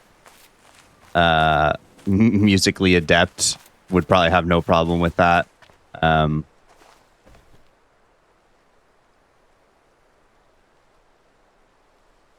Oh, for sure. Yeah, it definitely varies. What is this?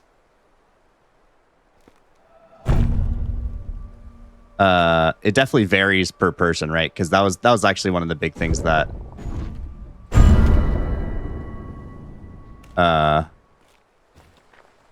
what is happening? What are these? And what the hell? That was one of the big things that one of my buddies who was watching me throughout my playthrough, he mentioned to me it was interesting to watch which ones that I got easily and which ones I struggled with, and it really just kind of emphasizes how, you know, how different all of our brains work and stuff like that.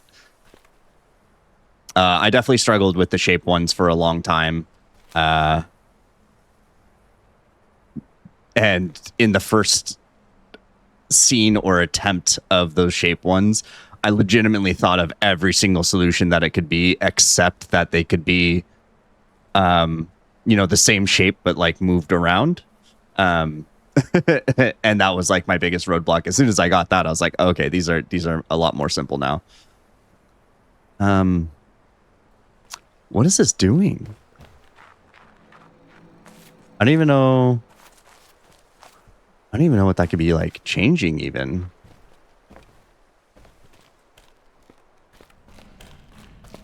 Is there anything down here? As a musician, you love that one. Yeah. See, and that totally makes sense.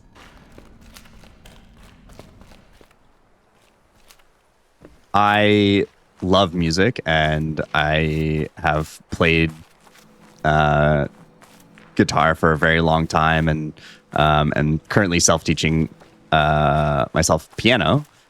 Took music theory in college and enjoy it so much, but oh man, I am tone deaf. No, yeah, tone deaf's the right word, right? I have a very hard time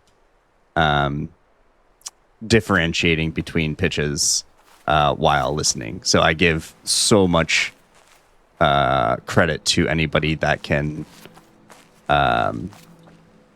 play by ear or learn by ear, that kind of stuff. I can sight read and all that kind of stuff. And when I can visually see it, I can transcribe it fairly effectively. But as soon as it comes down to like hearing something, it's so outside of my brain.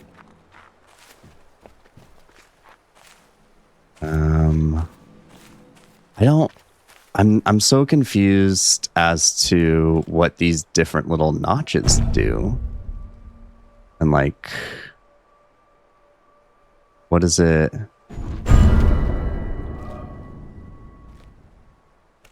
Is anything moving? See, this is exactly what I'm talking about. I was so excited getting into the world and all that kind of stuff. I'm assuming that this has been here the whole time, and I get out of here and just like immediately bypass all of this stuff and just like, oh, let's get into it. Granted, I wouldn't have known the rules for this yet, right?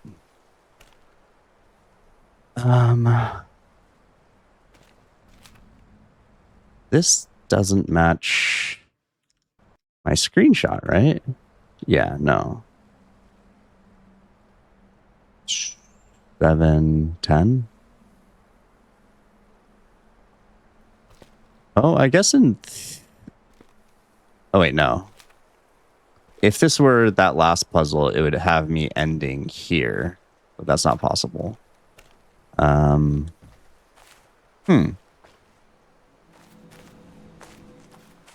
Dang, I really, really thought that this was going to be the puzzle of the last page that I got in the tunnel system. I was feeling so big brained. I was like, oh yeah, I did it. I was wrong.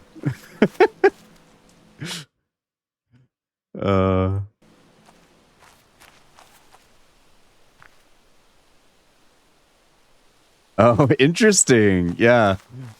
That is pretty funny. There was one viewer on my first day, like I think I ended up getting like 2 or 3 environmental puzzles, and his comment was like, an hour into the game already doing environmental puzzles? Okay.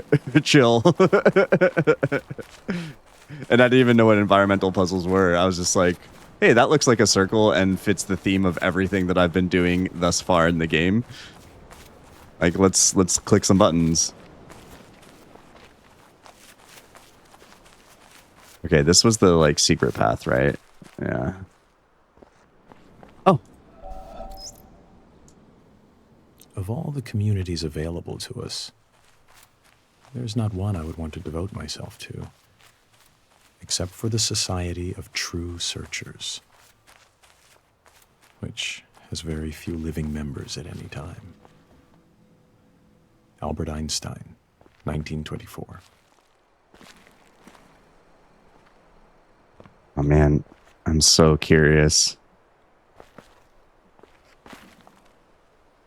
Did I get that? I don't think I did. I am standing on the threshold about to enter a room. It is a complicated business. In the first place, I must shove against an atmosphere pressing with a force of 14 pounds on every square inch of my body. I must make sure of landing on a plank, traveling at 20 miles a second around the sun. A fraction of a second too early or too late, the plank would be miles away. I must do this whilst hanging from a round planet head outward into space and with a wind of ether blowing at no one knows how many miles a second through every interstice of my body. The plank has no solidity of substance. To step on it is like stepping on a swarm of flies. Shall I not slip through? No. What if? If I make the venture, one of the flies hits me and gives me a boost up again. I fall again and am knocked upwards by another fly, and so on. I may hope that the net result will be that I remain about steady, but if, unfortunately, I should slip through the floor or be boosted too violently up to the ceiling, the occurrence would be not a violation of the laws of nature, but a rare coincidence. These are some of the minor difficulties.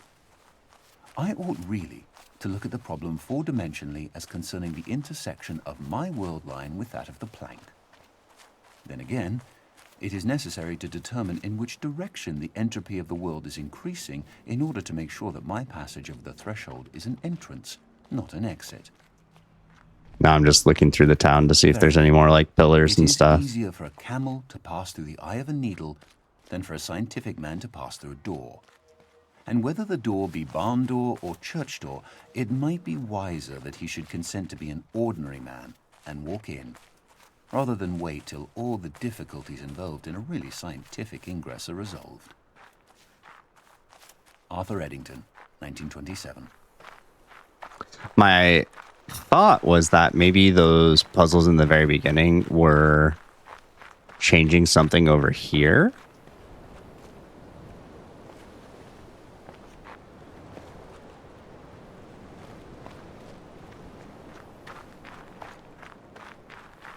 Because this is actually there's a couple of places that like I can just walk through. Oh, never mind. There's a couple of places that I largely just did nothing with this one being included, right? Like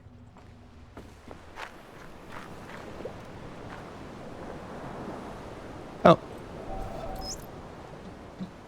O Lord God, helper of those who seek you, I see you in the garden of paradise, and I do not know what I see, because I see nothing visible. I know this alone, that I know that I do not know what I see, and that I can never know. I do not know how to name you, because I do not know what you are. Should anyone tell me that you are named by this or that name, by the fact that one gives a name, I know that it is not your name. For the wall beyond which I see you is the limit of every mode of signification by names. Should anyone express any concept by which you could be conceived, I know that this concept is not a concept of you, for every concept finds its boundary at the wall of paradise. Should anyone express any likeness and say that you ought to be conceived according to it, I know in the same way that this is not a likeness of you. So too, if anyone, wishing to furnish the means by which you might be understood, should set forth an understanding of you, one is still far removed from you. For the highest wall separates you from all these, and secludes you from everything that can be said or thought, because you are absolute from all the things that can fall within any concept. Nicholas of Cusa, 1453. See, like, but when I came across ones that I saw, like, I would, of course, hit them just for fun and for the, you know, for the vibes, hear the noise. But it was never like a, well, there was a period of time where it was a very strong driving force in what I wanted to do next.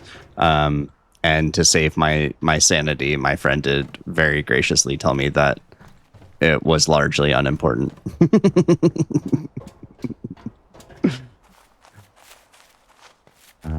Let's see. Was there... I'm wondering if everything is contained into that beginning area. But it's still worth taking a look at these puzzles to see if there is anything. Like, I'm pretty sure I hit this. Oh, I didn't hit this one.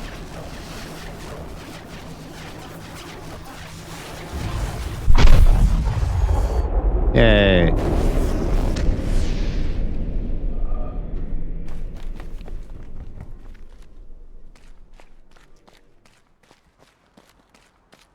And then, like, I know that that's one.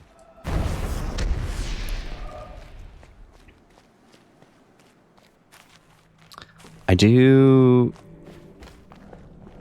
have this weird feeling that there's something to do down here still. Like, I wouldn't be surprised if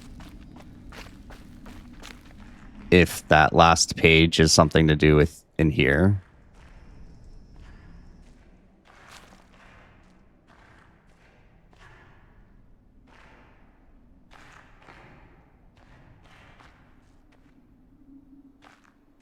Where's this? This takes me out to the boat, right? Oh, not the boat.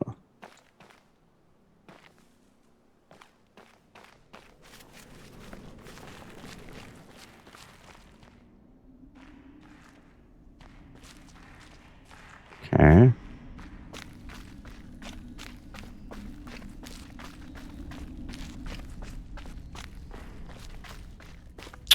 I would like to figure this out before ending the stream, so that is what I'm going to do. I'm definitely going to have to take a bathroom break before... Likely going to have to take a bathroom break before... Did I come up here? Yeah, okay. This took me here.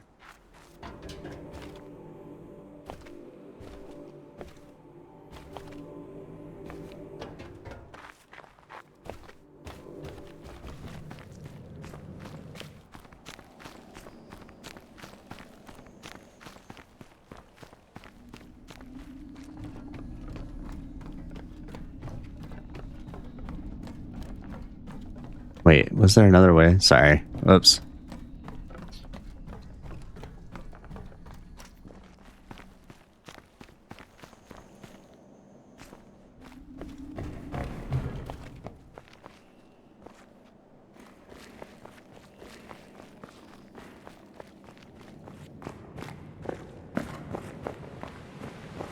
I was really hoping that there was going to be something that, if you did all, like, something or all of it, or the key parts that the, I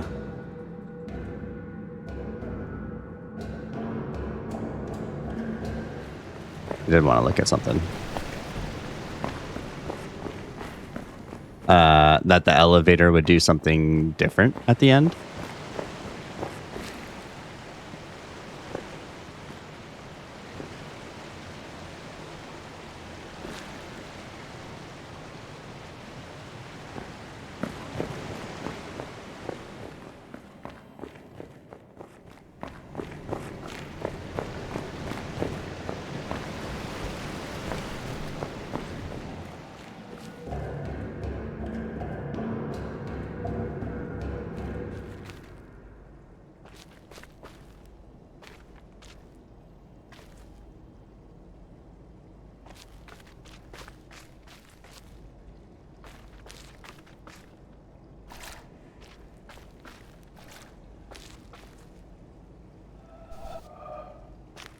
Looking for similar pillars or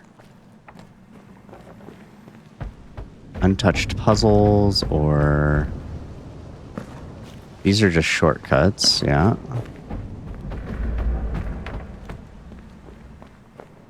Okay. This just has the 8 puzzles or 10 puzzles up here. Yep. Okay. Like, I definitely scoured this area trying to figure out where to go next in my hunt to discover that I didn't do that one right.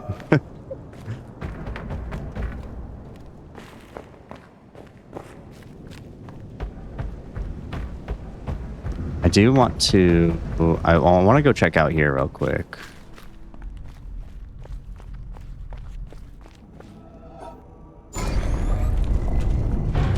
To see if anything changed.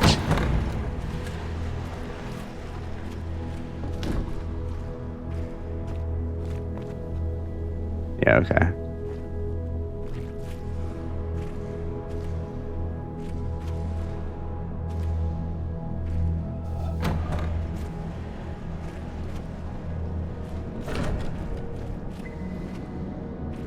Like, I wouldn't put it past them to, like, put something in the water here or something, you know what I mean?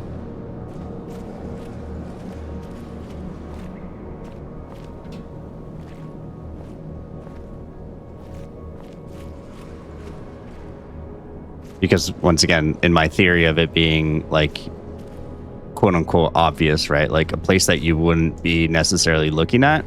Because, like, when you get out here, you're like, oh, fuck, let's go. And then you do these. And then the elevator pops up and you're, like, not paying attention to your surroundings, right? Like, that's kind of what I'm assuming is going to be if that last page is actually a puzzle.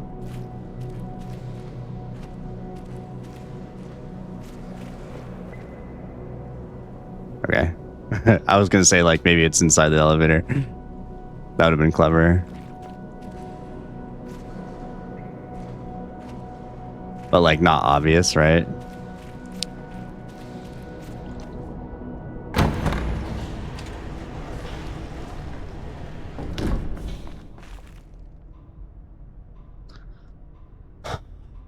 The other thing that I could think of is if,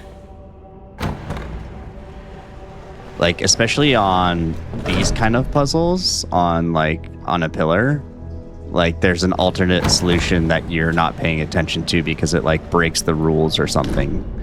And that's what that page is giving it to you.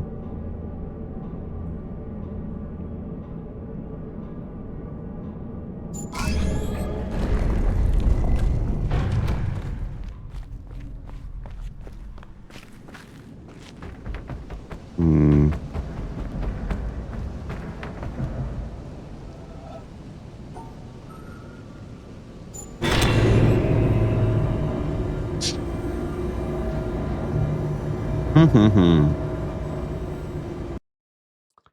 Let's see. Sorry, it's gonna pause for a second.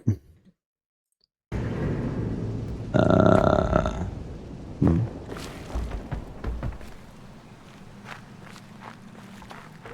Oh, this just takes me back onto the mountain. I think I'd rather go this way. I did never do that. It's just on the other side of that puzzle. Like, I can see it. Should I go over there? Yeah, all right.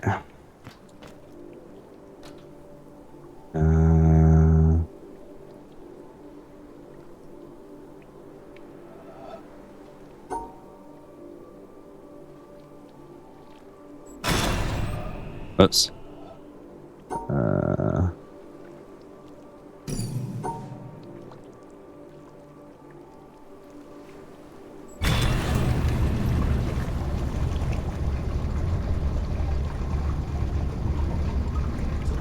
I didn't care for how slow some of the animations were in this game.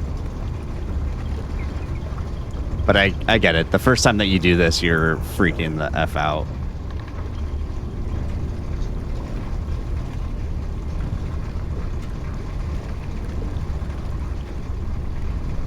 Come on.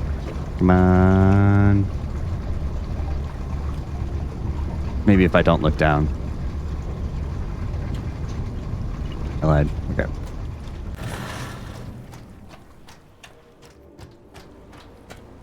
Let's make sure. Okay, it is on that side. I do want to unlock that for consistency's sake. Okay, so I need to go the 2 squares. Okay, so I need to have these 2 squares.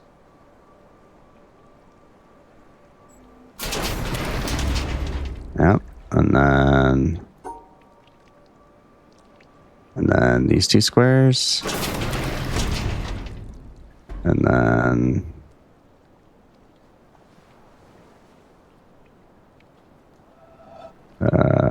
these 2 squares. Okay.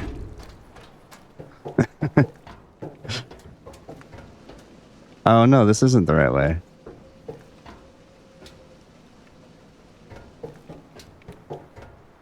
Where do I go to get to that secret door? Is it back there?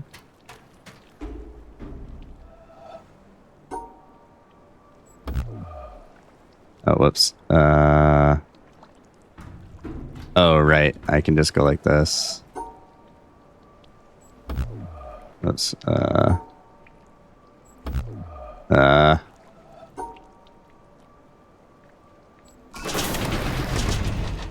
Well, okay. All right. Well,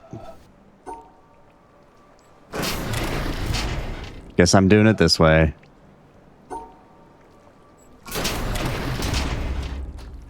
Everything that is slow in this game is slow for a reason.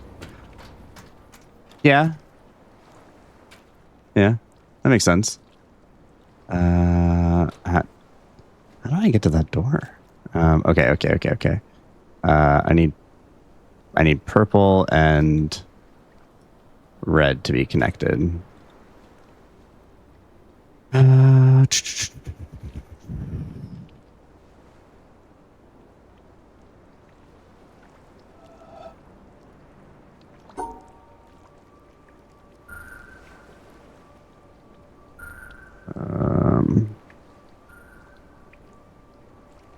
That's not right.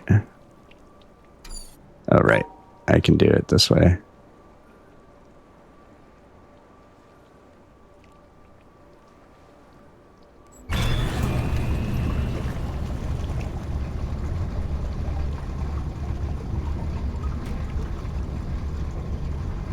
I'm like 98% sure that this is just unlocking a shortcut for me, but I want to do it. Or this is not the right way. Cool. How do I get to that door?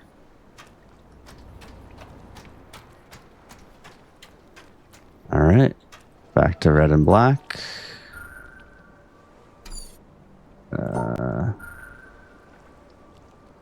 Nope.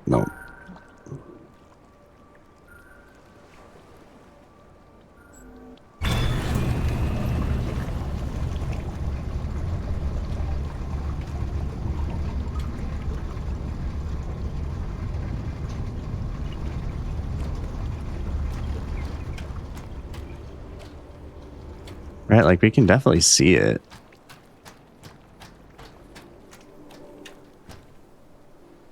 Right there.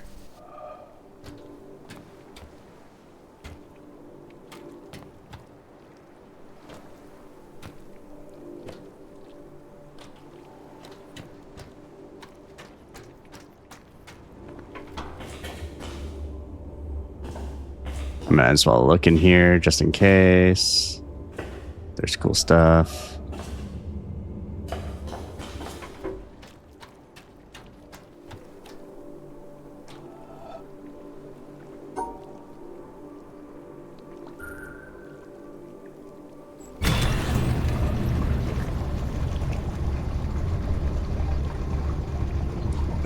Okay.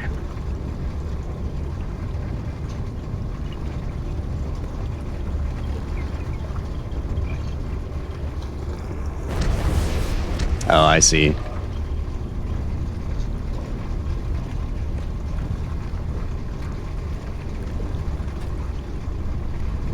That's clever.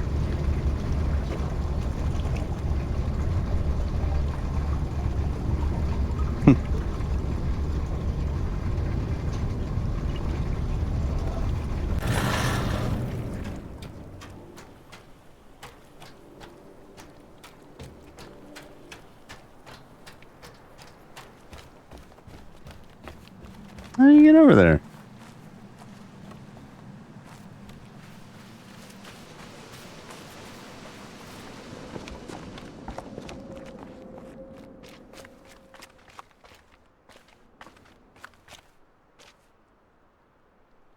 Huh.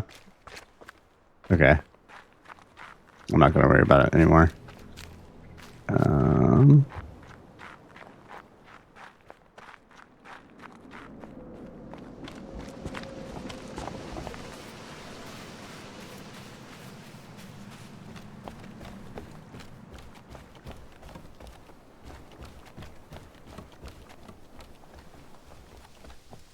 I like the shout out though. Everything's slow for a reason, and then the next trip over, see the environmental there. Maybe I just go back to the starting area. Actually, there were a couple of things in here. It led to the boat though. I was gonna say there's a couple like castle wall stuff in here that kind of fits the theme of stuff I'm looking for right now.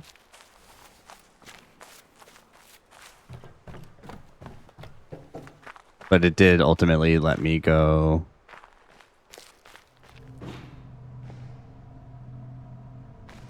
Actually.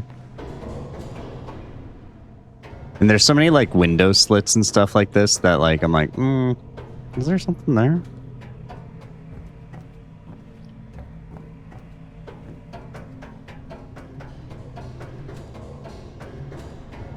No. That wasn't a spoiler. That's kind of I'd say that's cryptic enough that you can, or like especially with how difficult it is to convey tone and text, like you could that could have just been like a troll statement, right? Like that's up to my own perception.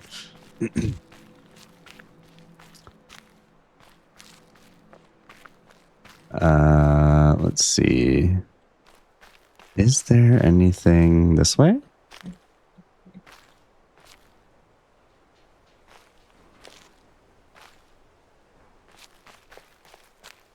Sure doesn't look like it. Let's check the other side. Probably an environmental over there or something.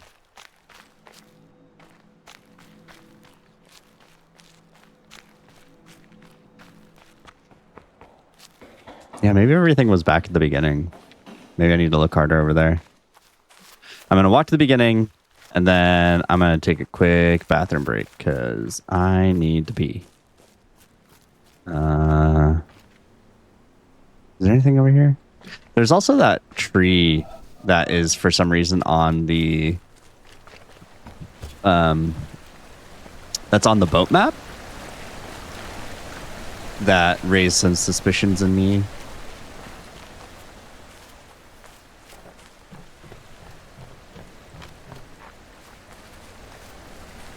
All right, I lied. I'm going to go look at that tree again. And then I'm going to go back to the beginning and take a look. But once we get back to the beginning, then I'll take a bathroom break.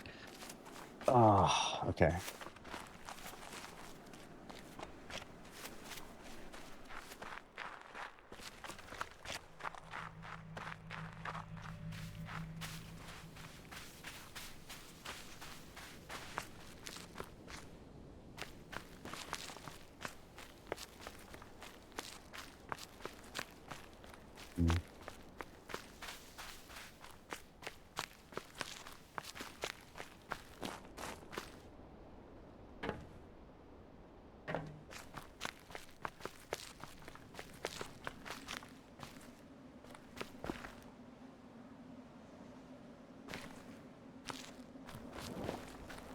I don't know why I think it's so weird that this is on the boat map, but like all of the only things that are on the boat map are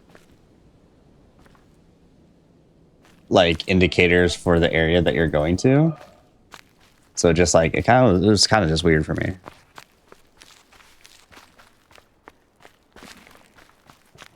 Okay, we go back to the beginning, and I go pee.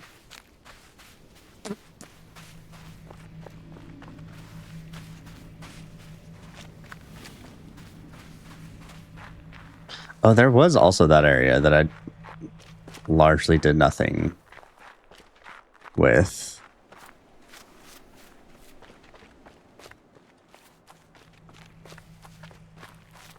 The tree area was actually like pretty clever, I thought.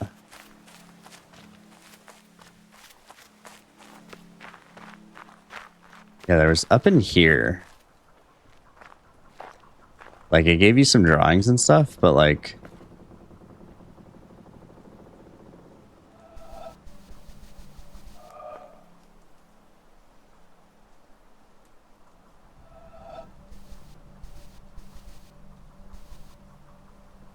like neurons.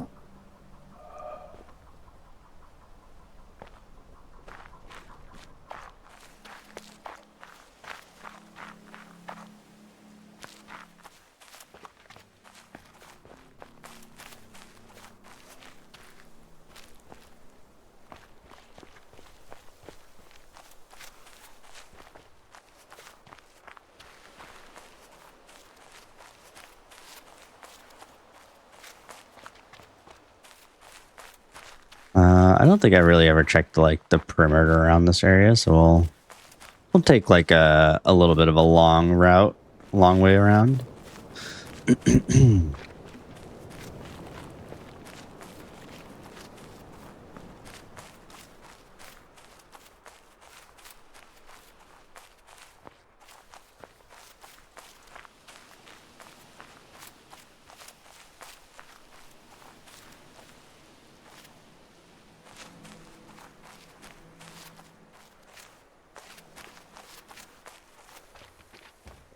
Yeah, I want to know what this is.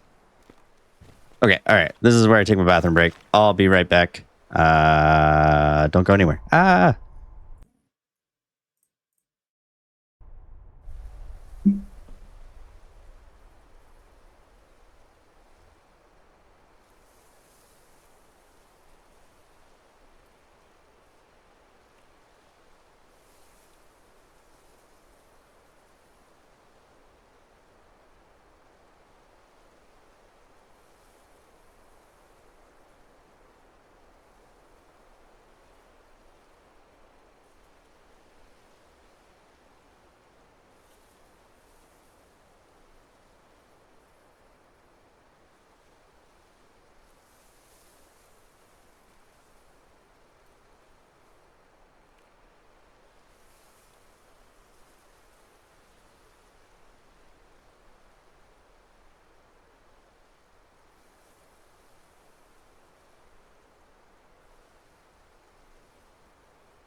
Okay.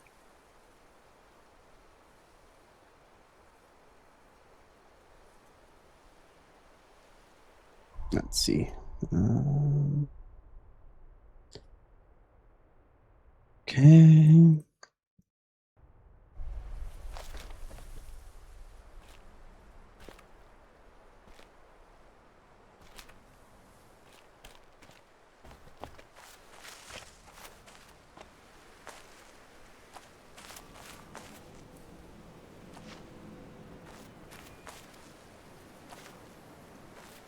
Part of me is wondering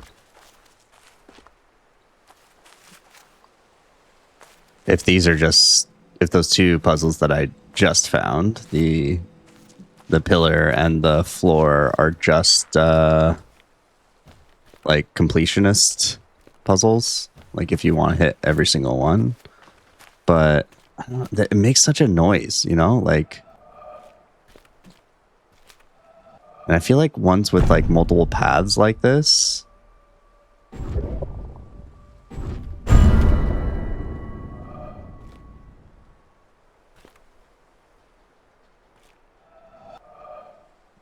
Usually like means something. Let's try all the nodes.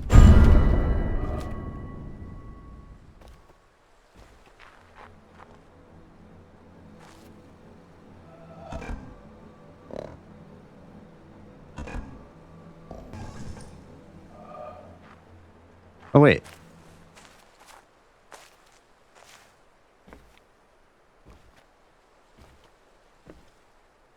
Does this just power this?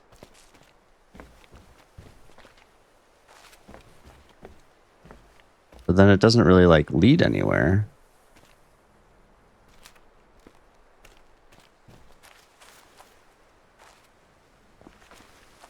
That's that one. I thought maybe like there was a wire hidden underneath this like vine or something. Or under those flowers.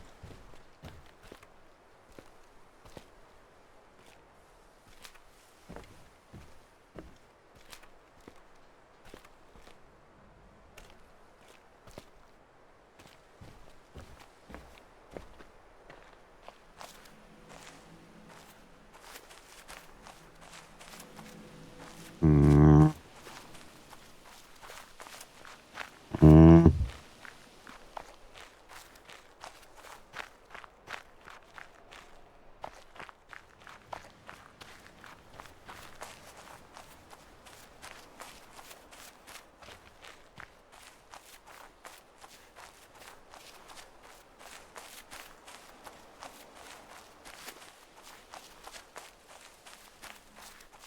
I mean, all right, I'm going to check one thing. Because so far, I don't know if it's even going to be like possible, but like so far, all of those drawn pages have to do with the theater. But I have all of the nodes.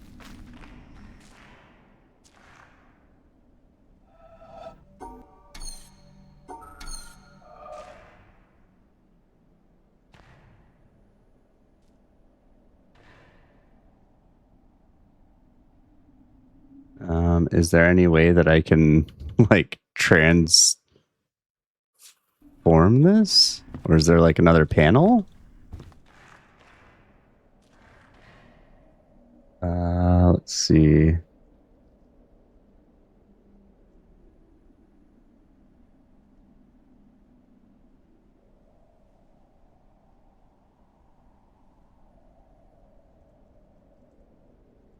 I don't see a way that you could like transcribe a square based puzzle onto that if that's what they're trying to do.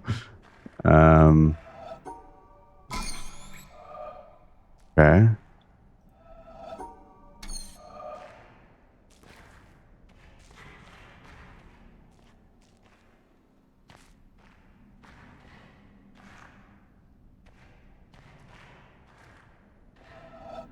Unless I Okay, so if I go left.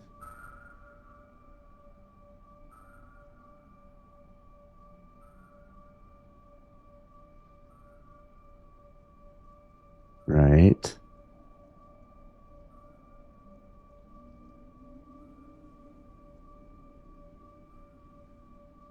Let's rotate this. So I have my orientation correct. So I go left, then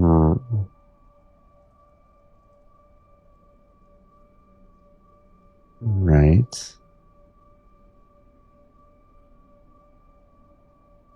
Yeah, there's no way that that would be...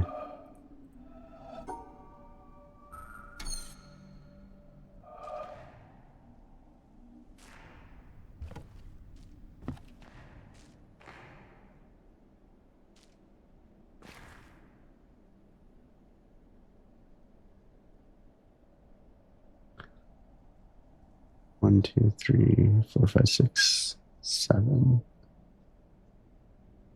It's 10.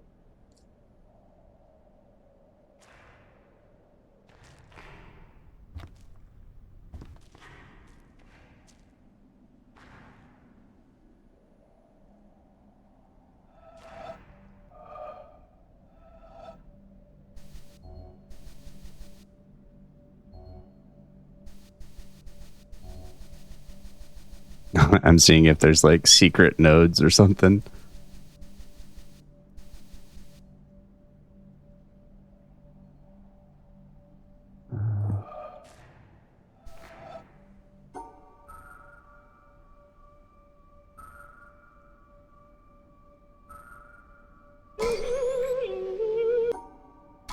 That one scared me the most, I think. That one's creepy.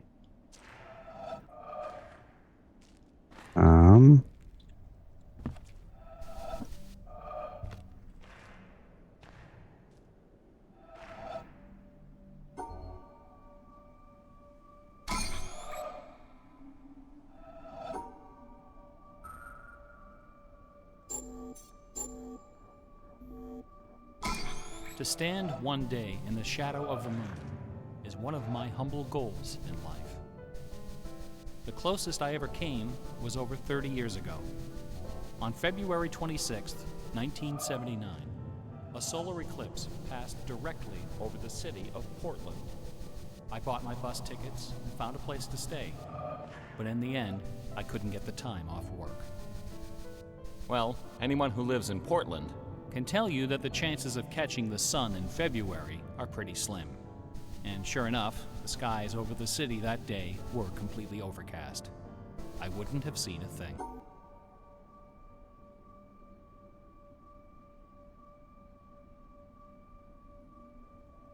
TRS-80.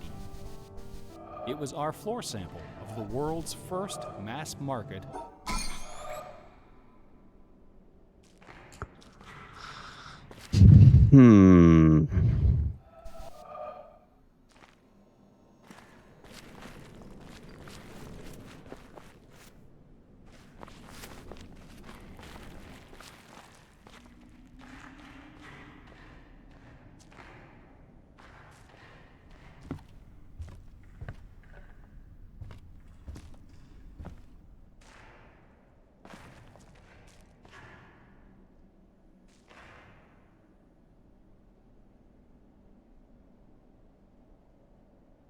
Could I transform this at all?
Mm.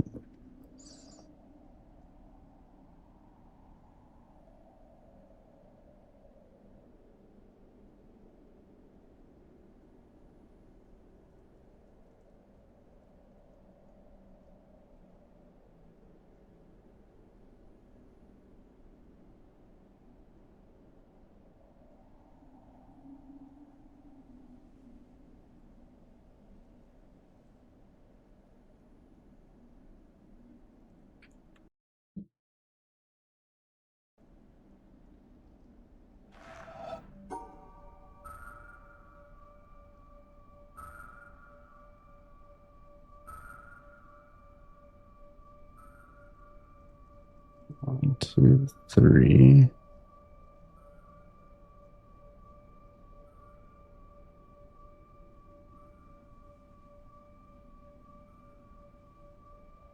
If I were to draw this out, how many lines would I make? I have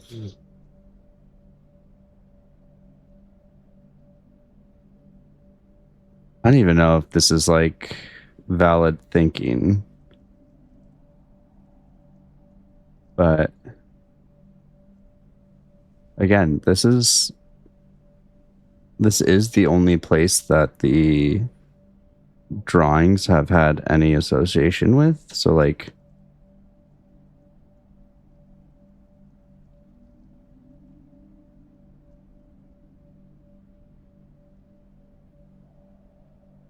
I want to at least exhaust my options here.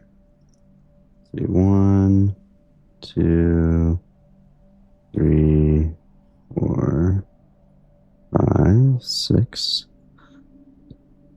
7, 8, 9, 10, 11, 12. So 12 lines. 1, 2, 3. That's 1, 2, 3.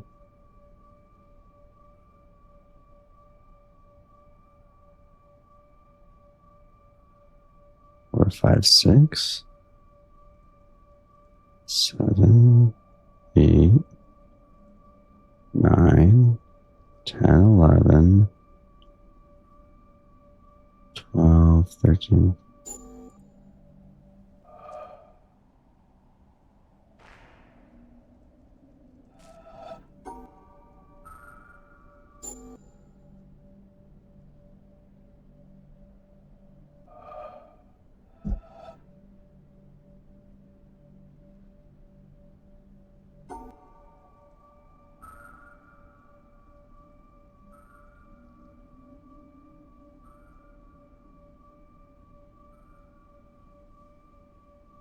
Six, 7.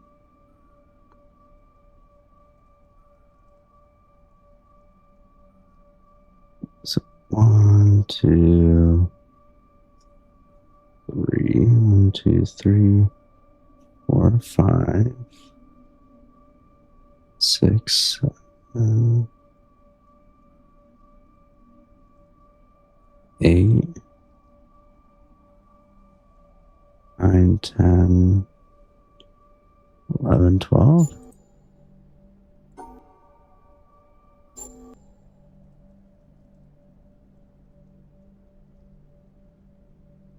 2.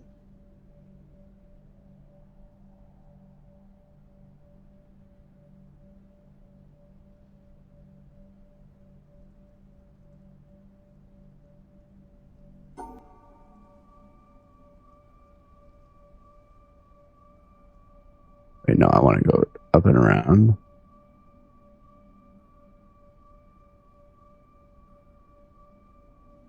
Wait, no.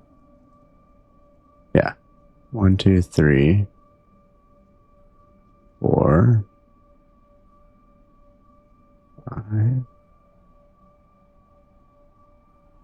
6, 7,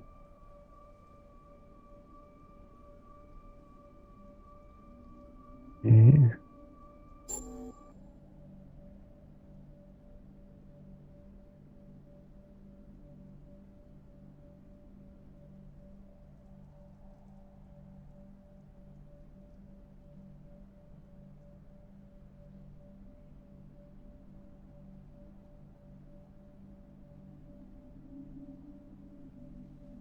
Yeah, there's no way because like if I were to try to follow the arrows, like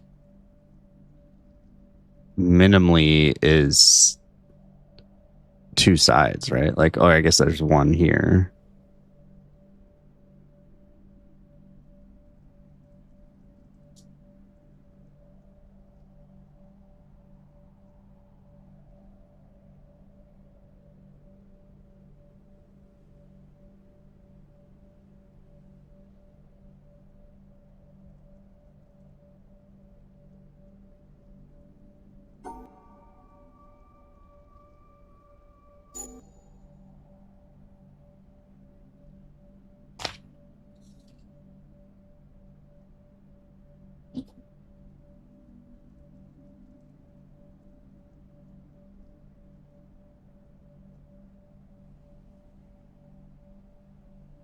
Hmm.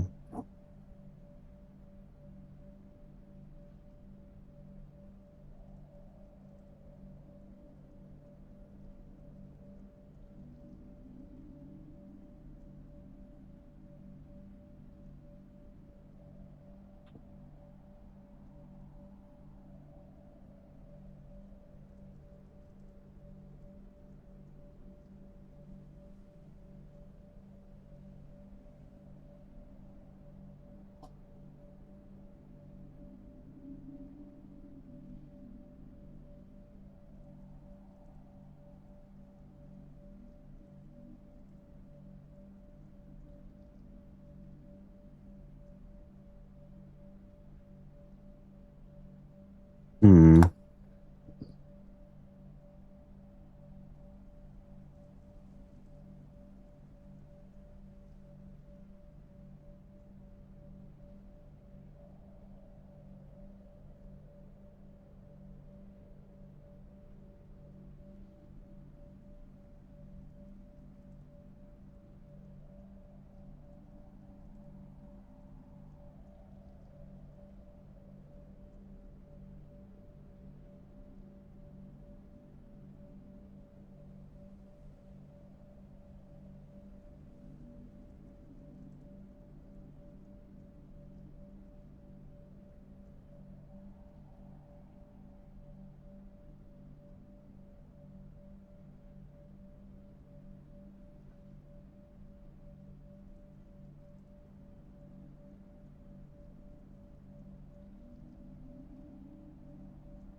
Hmm.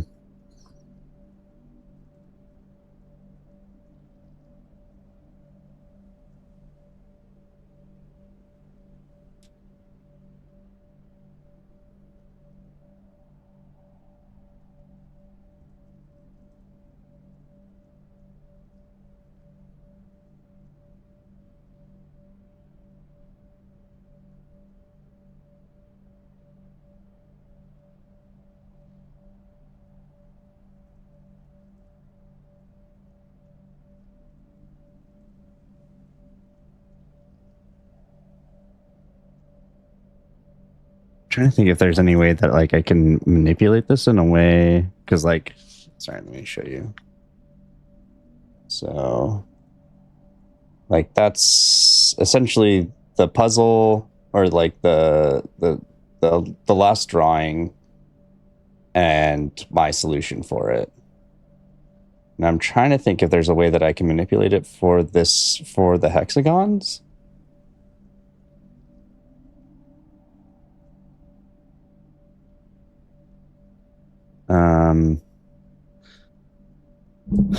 Okay, so let's try it this way. If I'm there, so I go right, like I can't go any other way. So left, right, down, and then from here, I go right, then up, then right, then down, then down, then left, then down, then right. Yeah, that doesn't sync up. Unless this is one side. Let's try that. Left. Or down, right. Down. Right. Up. Right. Down, left. Yeah, that's not gonna work. So that's one side. 1, 2, down, right, up, right, down,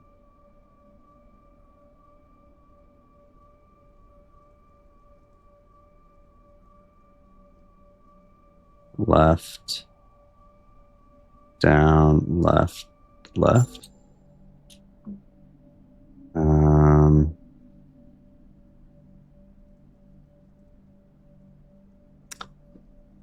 It just doesn't make any.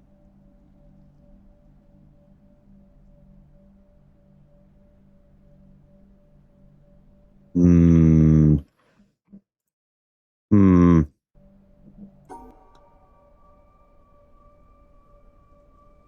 Right.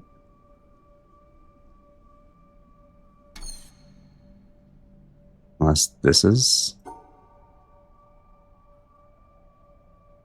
No, because I don't have any downs.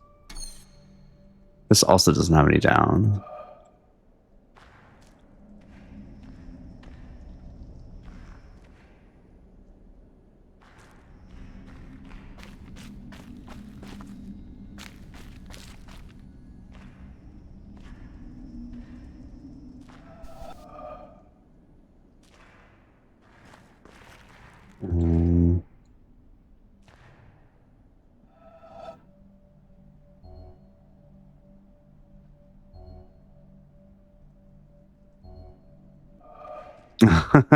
For now, yeah. I'm wondering if there's just like a blank panel like that somewhere. But I mean, I'm still kind of stuck on this idea that like all the drawings will be for this.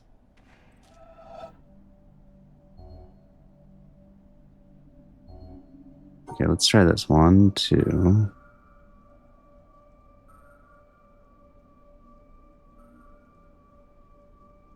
1, 2, 3. 4, 5, 6.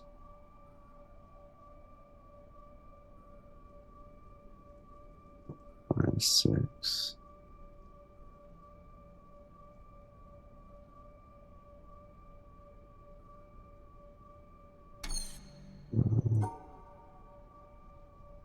Two.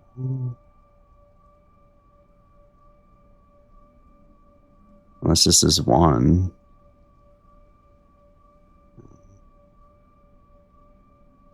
Five. Whoops. 3, 4, 5. 6, 7, 8.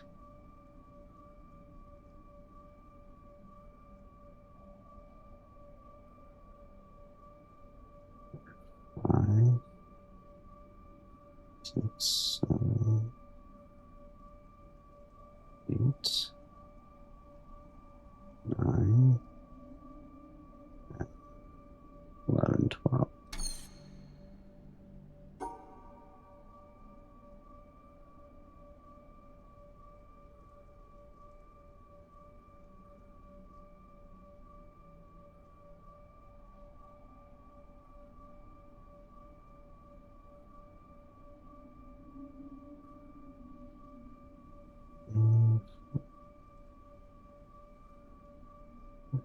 Okay, so that's 3.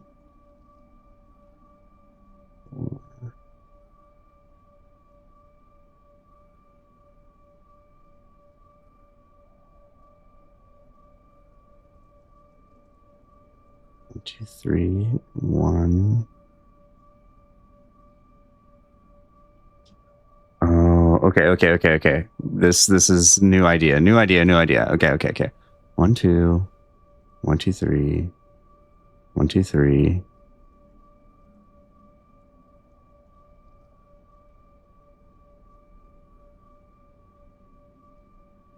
1, 2.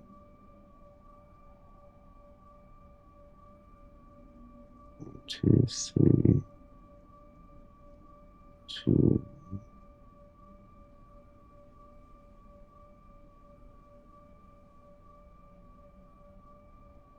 1, 2, 1, 2, 3. Okay, so let's.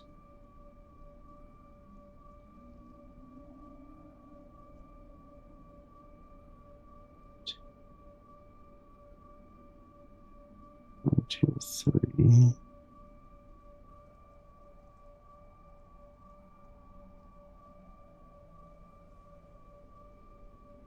We can't go that way, so. Oh, but it shares a side. Okay.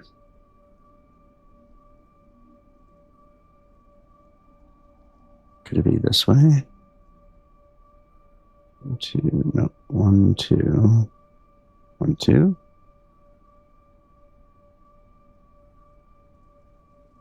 No. 1, 2.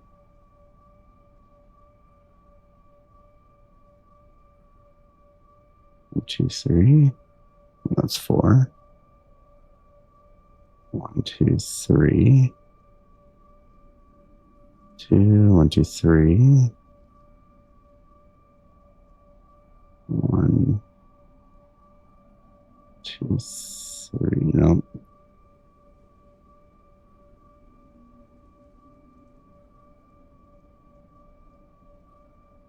1, 2, 3. Share this side.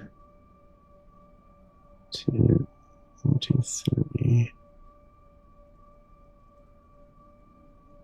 I was trying to think of a way to, like,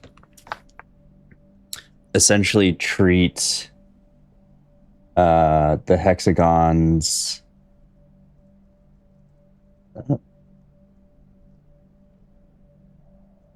Let's see if I can. There we go. Treat the hexagons like I am the squares.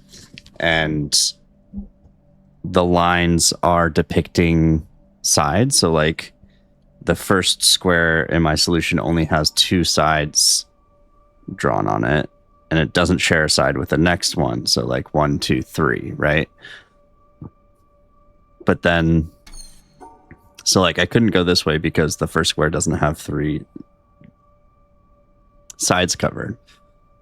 But then this doesn't work because this line right here is supposed to be shared with the next square over.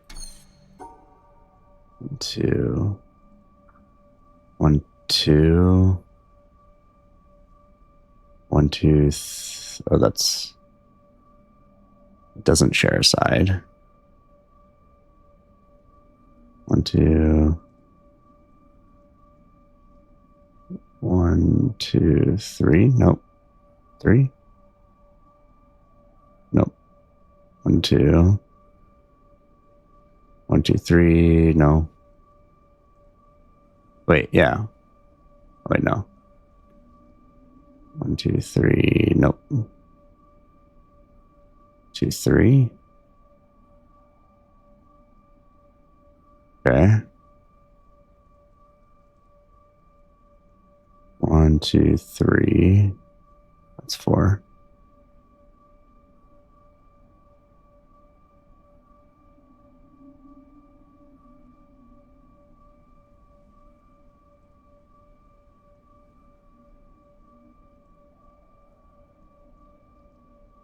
One, 2, 3. 1, 2, 3. That's 3.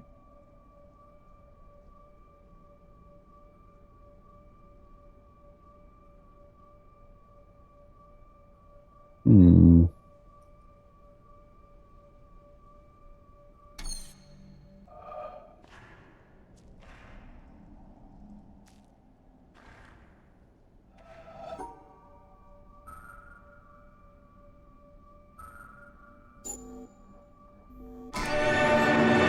Oops. Sorry.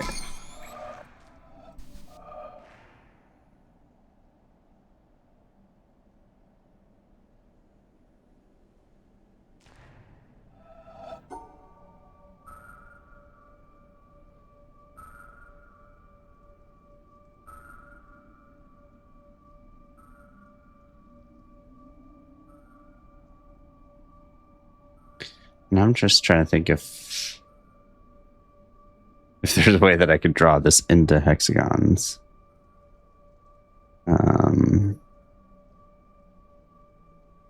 But I don't think that's going to be a solution.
Hmm.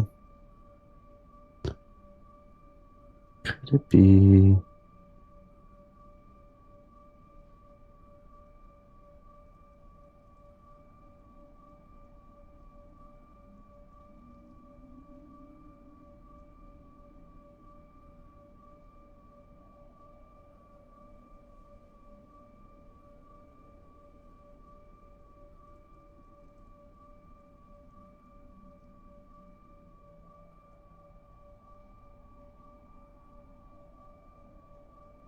Hmm.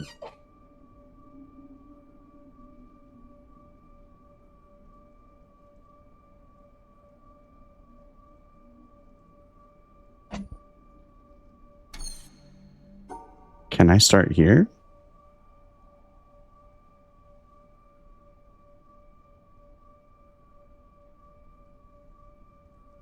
Uh, mm, one. No, that can't share a side.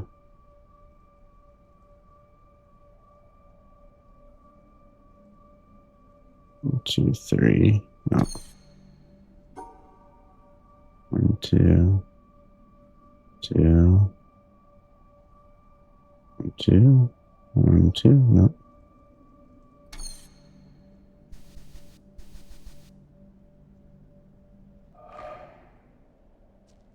Hmm.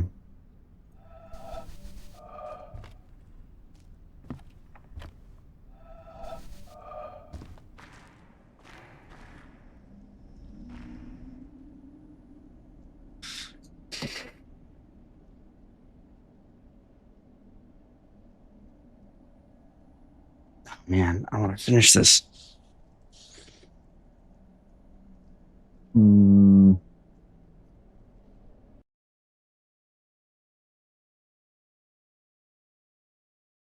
Um.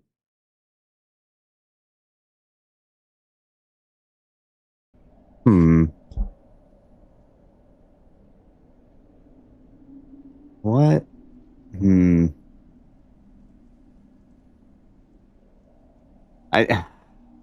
I feel like maybe I need to like I don't know. I'm kind of like stuck in a weird place because part of me thinks that I could go somewhere else and see if I could find a sheet of paper or not a sheet of paper, but like a a panel or whatever you want to call these things that more closely align with this, and that seems to make some sense.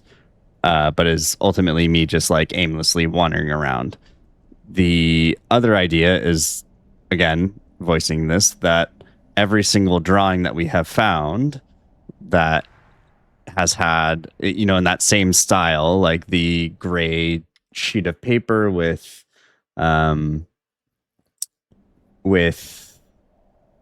this, yeah, it's just a piece of paper with a drawing on it, has been all of these.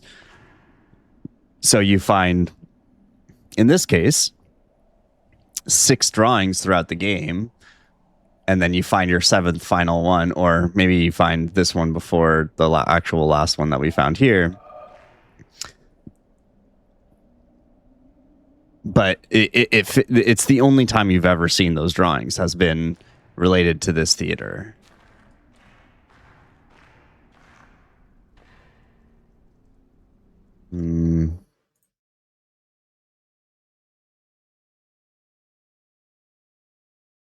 I'm not like,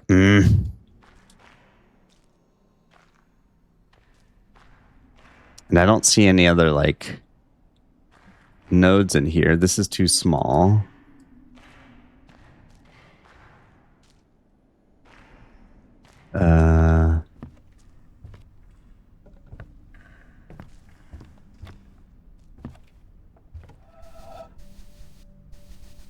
I don't think there was ever any situations in which I saw like a hexagonal or a square board like this before. Maybe, let's see. 1, 2, 3. And there's like, you know, there's not enough. What's up, BitQ? We did the music puzzle. Woo! We did it. I got the 2nd achievement. Okay, good. Yeah, I want to do this last one because I think this is kind of like it. But I'm struggling to figure out where to go. We ultimately found, thank you. We found the last drawing. I keep forgetting that it's like right here. Oh, there's a sound. We found this drawing. I thought my voyage had come to its end, at the last limit of my power, that the path before me was closed. And I'm trying to figure out what this goes exhausted, and the time come to take shelter in silent obscurity. But I find that thy will knows no end in me, and when words die out on the tongue, new melodies break forth from the heart. Sorry, it's going to pause for a second, I think. I want to look at something. Okay. I was mainly looking at to see if the other hexagonal patterns also started with a hollow circle.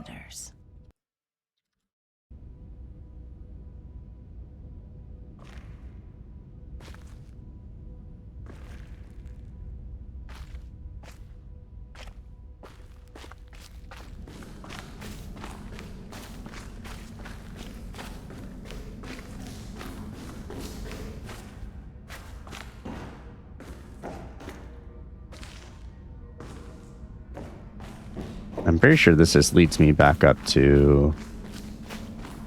Yeah, okay.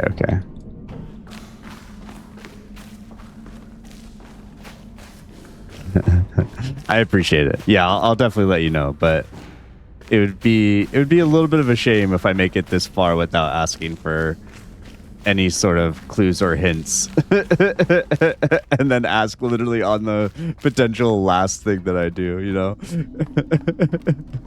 I appreciate it.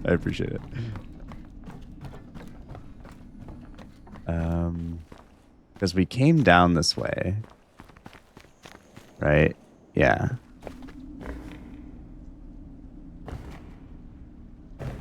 Can I see anything looking down? No.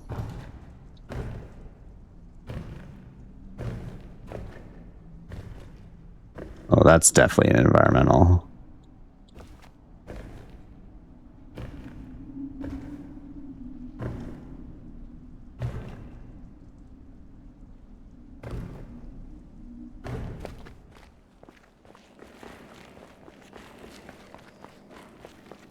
No, look, I don't think that there's anything down here.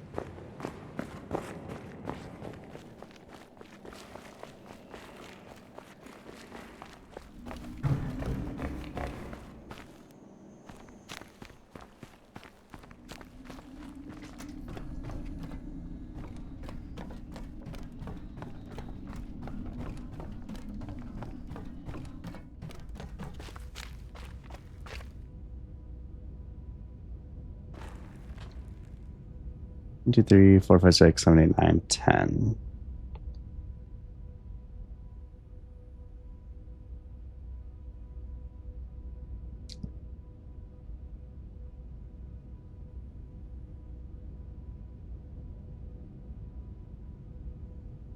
Hmm.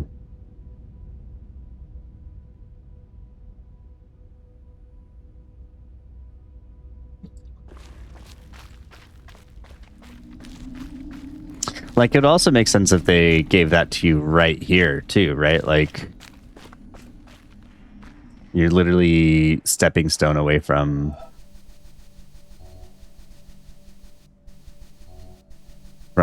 the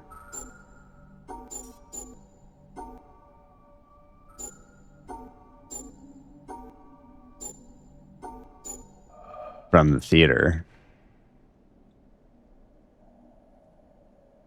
Can you play multiple movies at a time? A few. Oh, not this guy again. Not this guy again.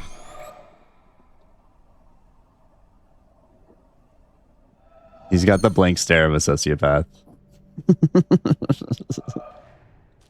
It's the eyes.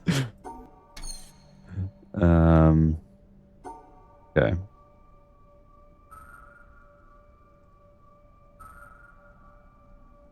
One, two, three.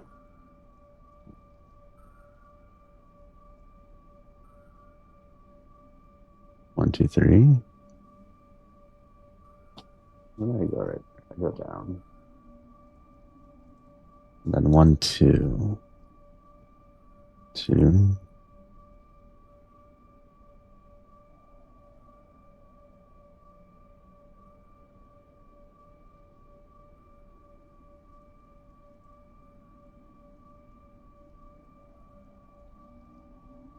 One, two.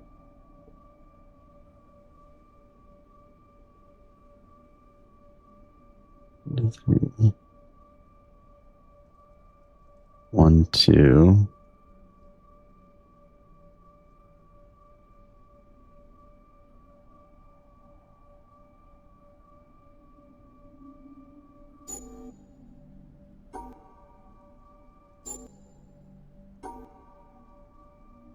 So one, two, one, two, three.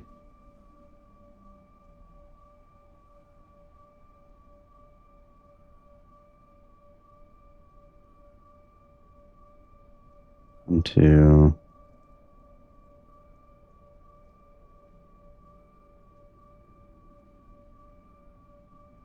Three.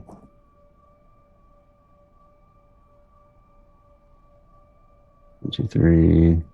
One, two.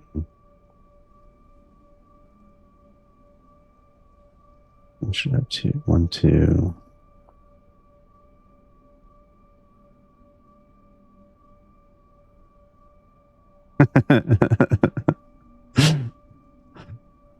I hate you.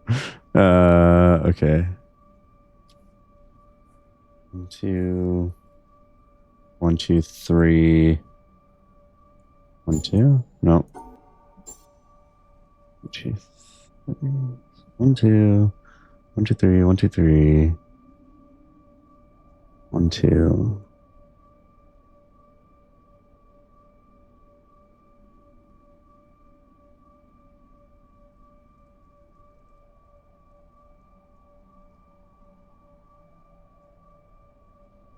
Two. So that's four though. One, two. One, two, two, three. One, two, three.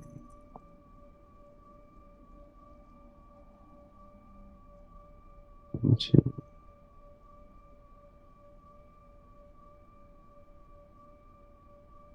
2, 3. 1, 2.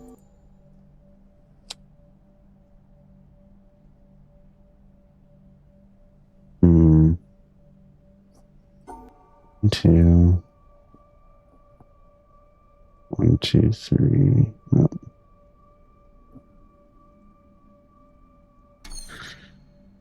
Let's try this one again. Okay, so we go down and then to the right. You go down to the right.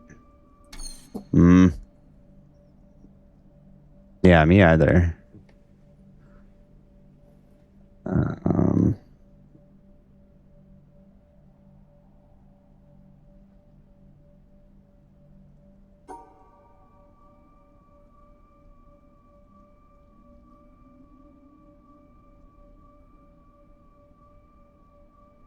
two.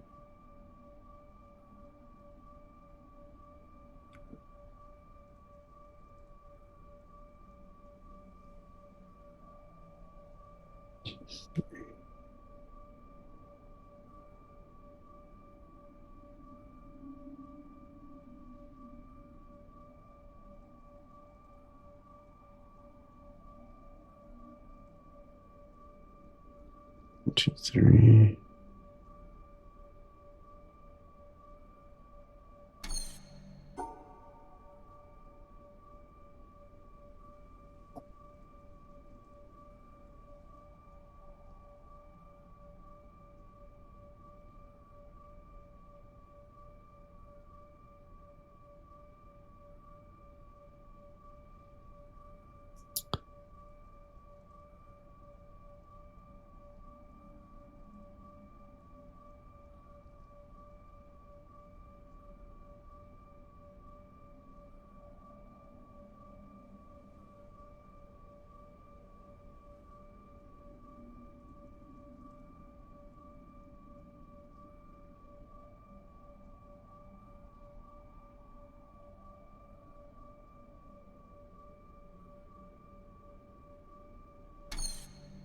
Hmm.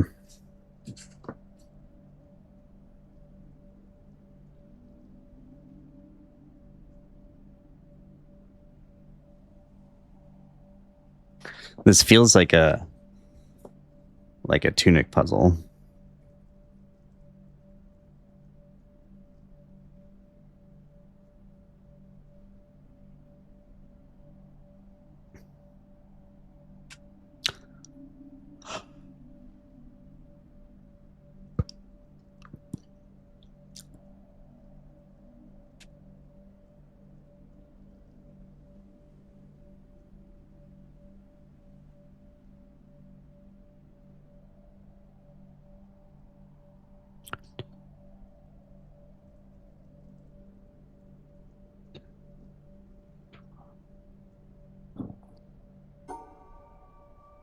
Yeah.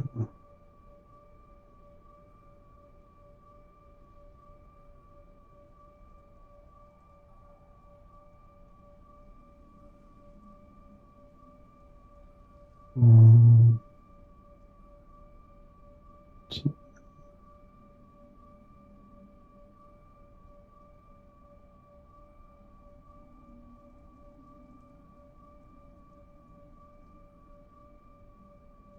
One, two.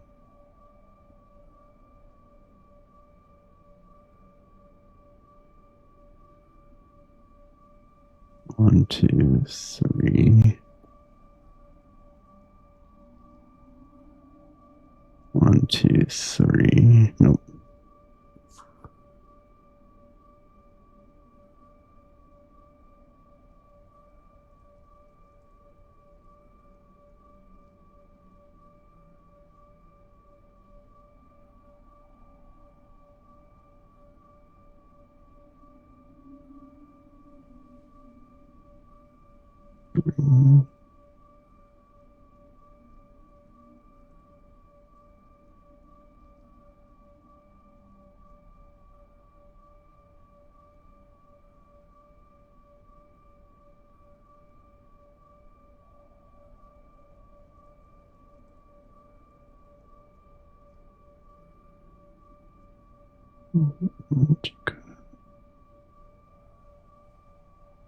To go right.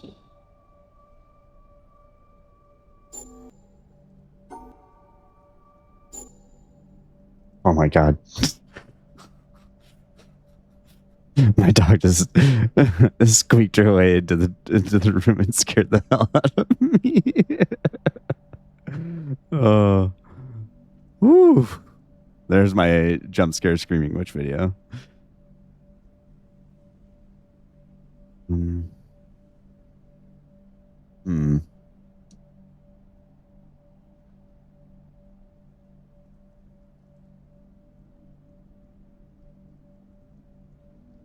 Hmm.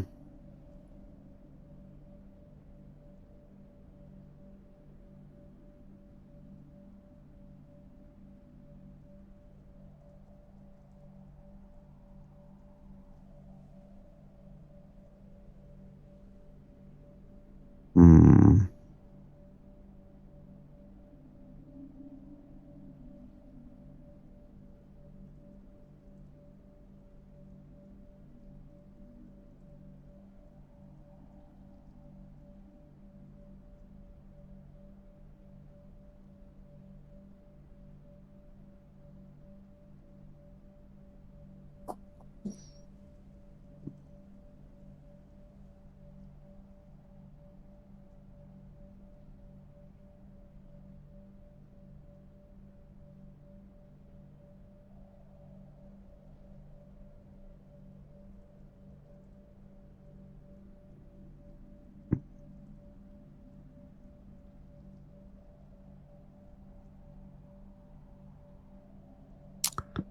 What could it mean?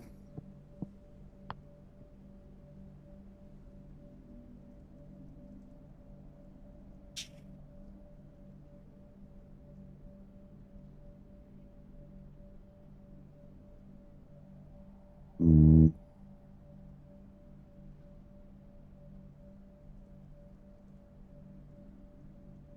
Hmm.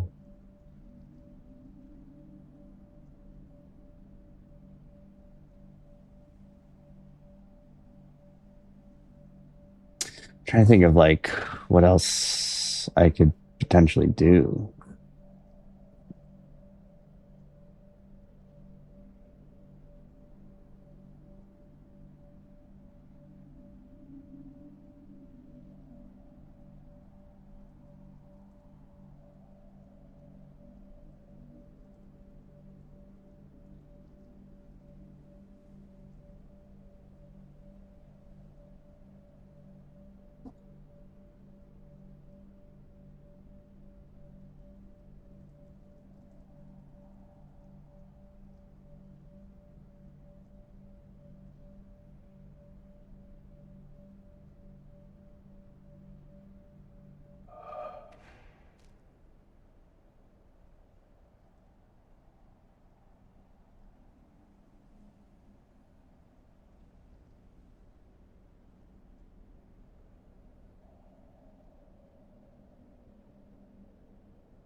Is it maybe this one?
Well, I guess like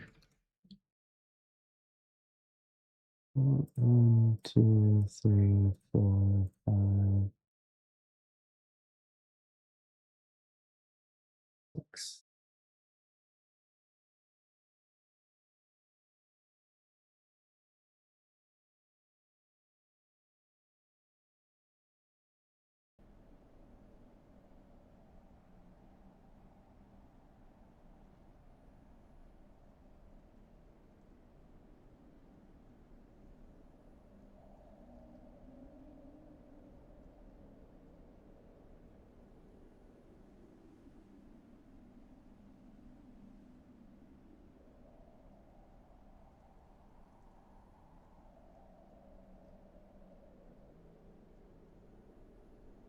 Hmm.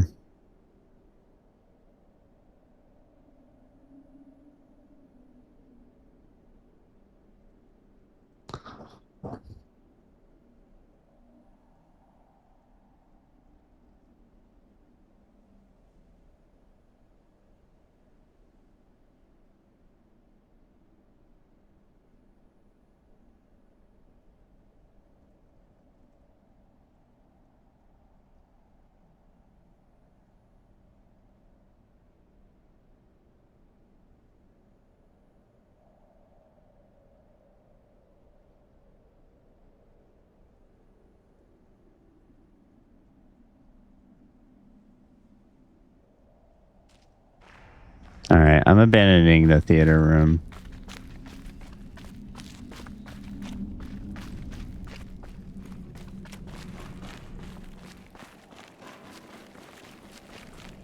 I couldn't think of any other way that I could like draw those lines.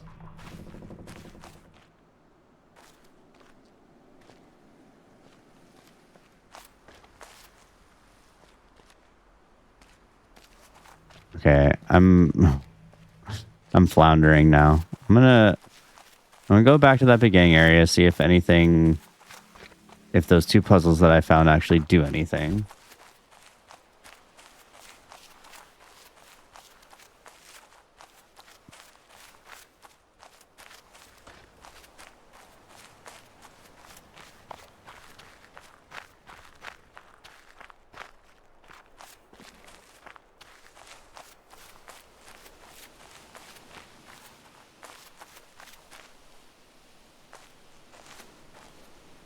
Right, because I'm like,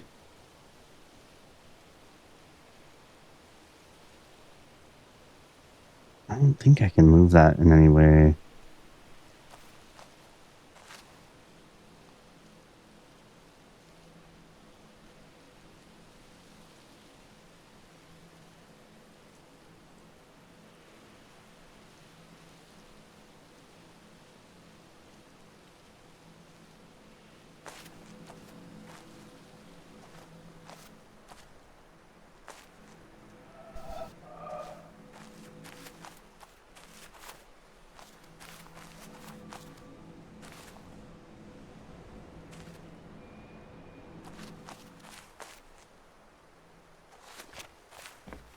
Well, I guess let's solve this again.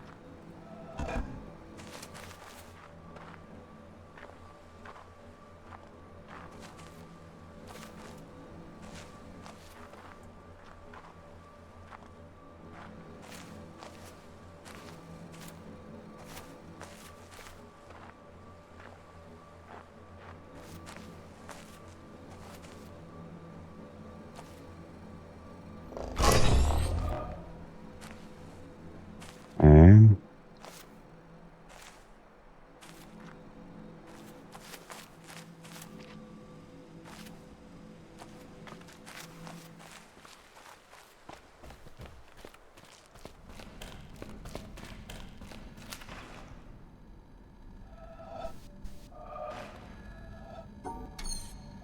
does this close the door? No.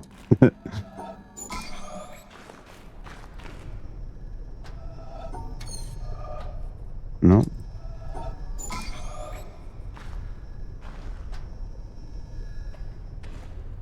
I did get this one right. Yeah. Okay. Is there anything in here?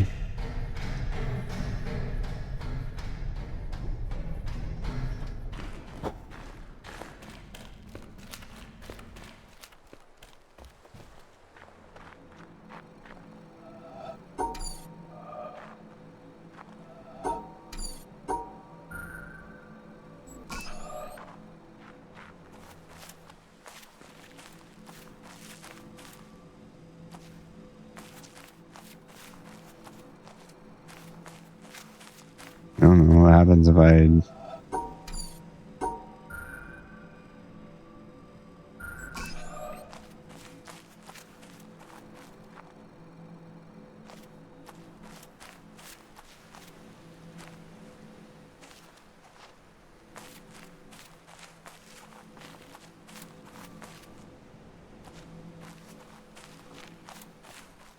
What is... How do I turn this one back on?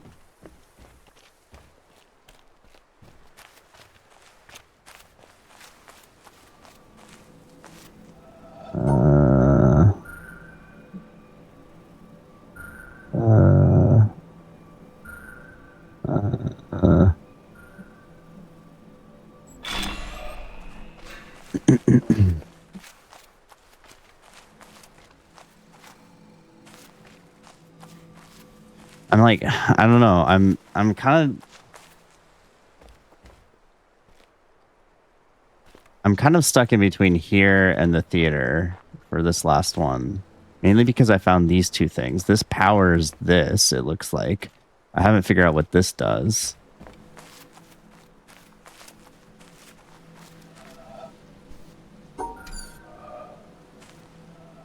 Oh.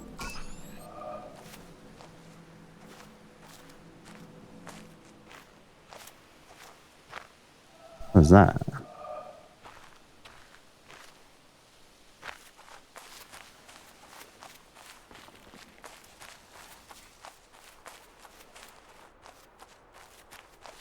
Like, what is that?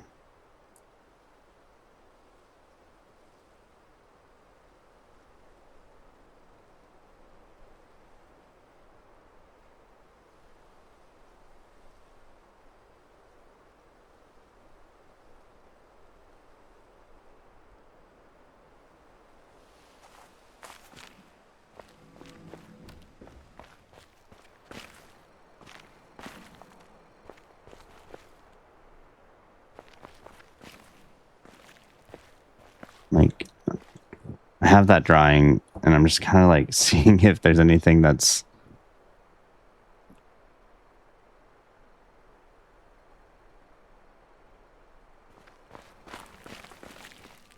that looks remotely like it.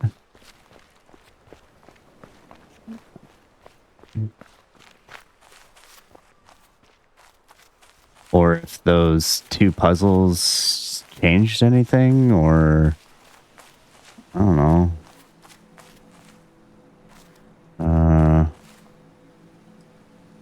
This kind of looks like... this kind of looks like what I'm... Let me get closer. So we went here. We went 1, 2, 3. 1, 2, 1. Oh! No!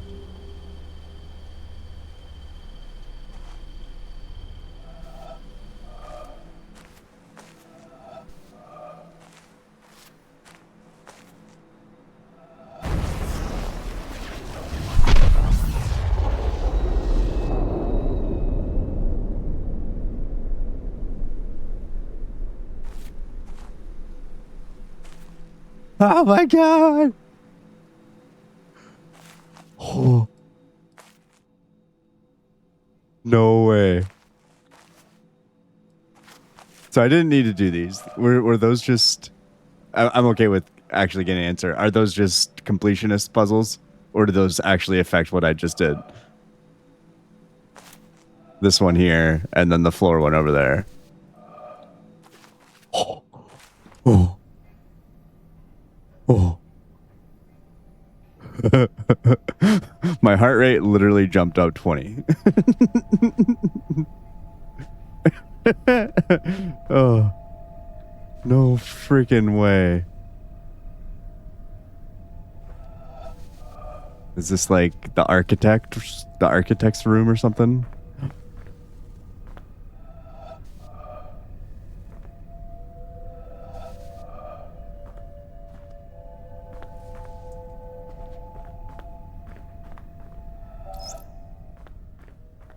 Ever in my life have I sought thee with my songs.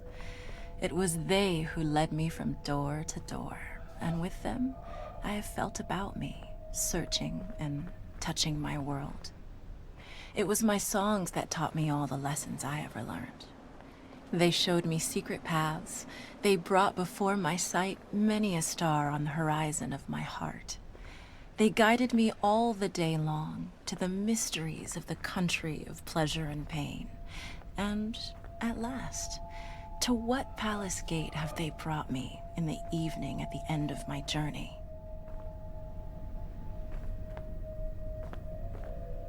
Is that it? All right. Audio by Wabi Sabi Sound. Andrew Lackey, Bo Anthony Jimenez, Jeff Garnett, Luca Fusi, Eric Lorenz. Architecture. Form Design Studio. Oh, it's just Deanna Van the Buren, actual credits? Rodrigo Lima. Fletcher Studio.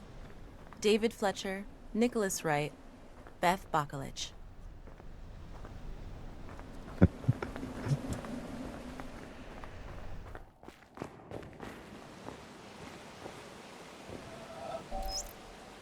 Additional contributions in modeling by Shannon Galvin, Alex Hayworth, Andrea Blazic, Eric Urquhart, and David Hellman. Additional contributions in programming by Casey Miratori, Andrew Heenick, Nicholas Ray.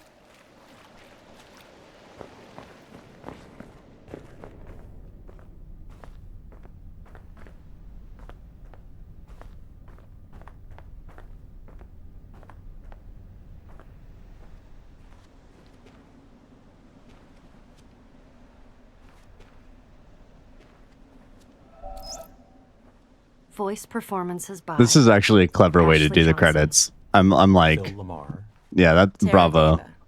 And Matthew Waterson. Dialogue recorded at Warner Brothers Studios. Project Manager, Emma Weston. Casting Director, Pierce O'Toole. Voiceover Director, Liam O'Brien. Sound Engineers, Alan Friedman, CAS, R. Dutch Hill. Dialogue Editor, Goen Lee. Director Photography for The Office Shoot, Caroline Harrison. Early placeholder voice work by Trisha Miller, Andrew Burlinson, and Daniel Van Thomas. Tom Bissell served as an early story consultant. The quote from Augustine of Hippo was translated by Michael Nagler and can be found in Eknath Iswaran's book, God Makes the Rivers to Flow. Special thanks to our friends at Sony: Nick Sutner, Adam Boyce, Justin Massengill, Alessandro Bavenzi.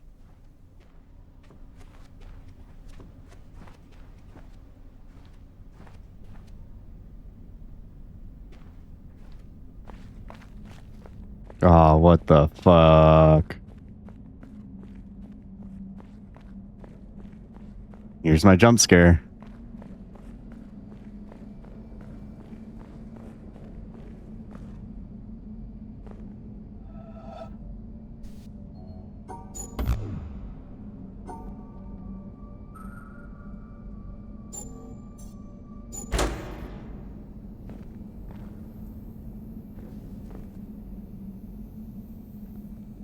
What the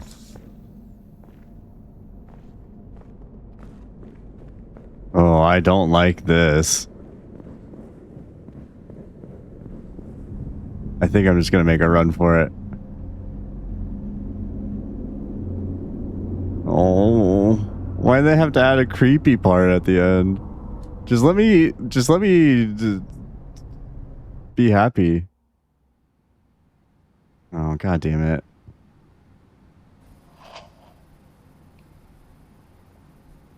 Oh no. Oh no. Okay. Oh, that looked too much like a face.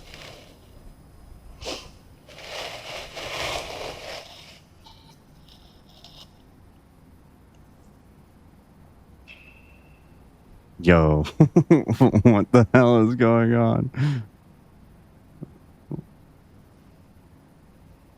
A video of him producing the game, creating the game.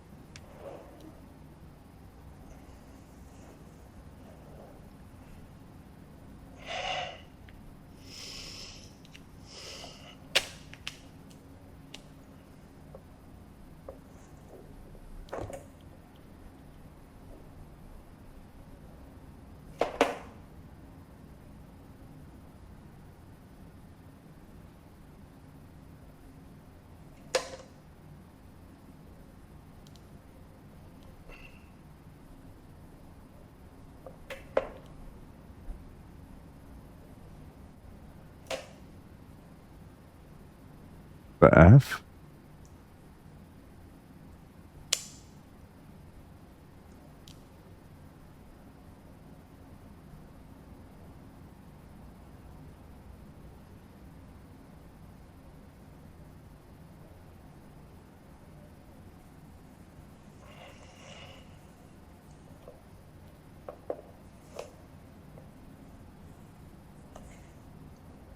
What is it when you're hooked up to pee into a bottle? Is that a catheter?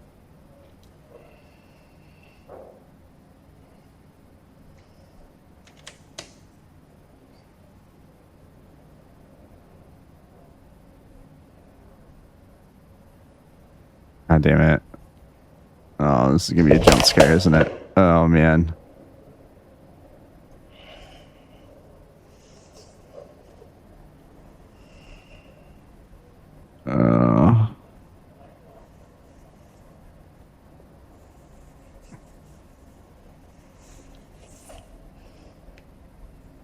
This is all a prequel to The Forest, isn't it?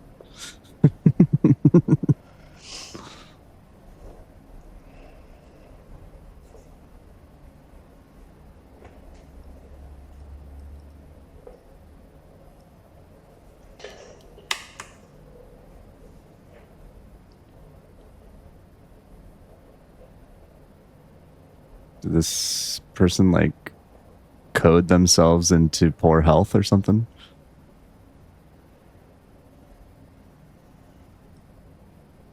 Sorry, it's gonna stall for a second.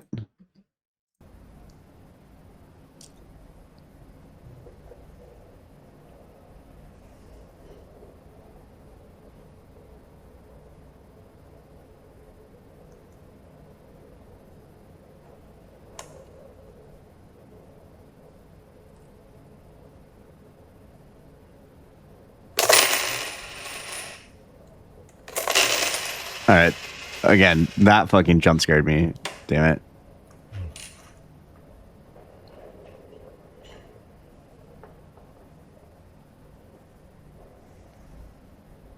I want y'all to know I'm prefacing this. My hands are on Alt Tab. If something shitty happens, I'm dipping out real fast.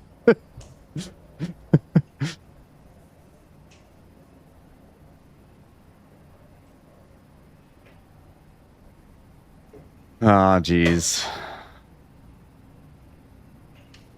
Yeah, here we go.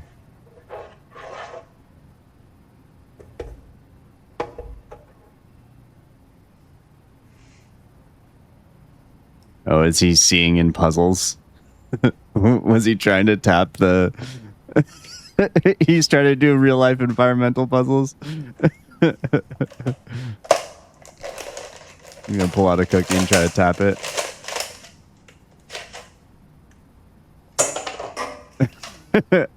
I can very thankfully say that I have not seen environmental puzzles in real life.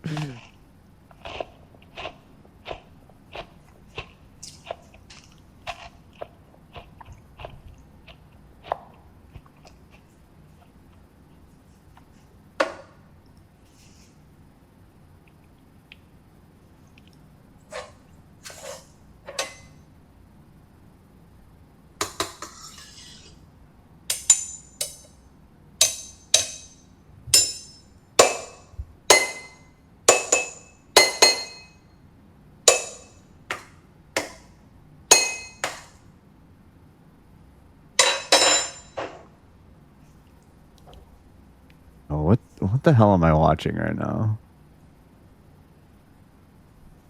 I love all the artwork that is like of puzzles and stuff. Funny.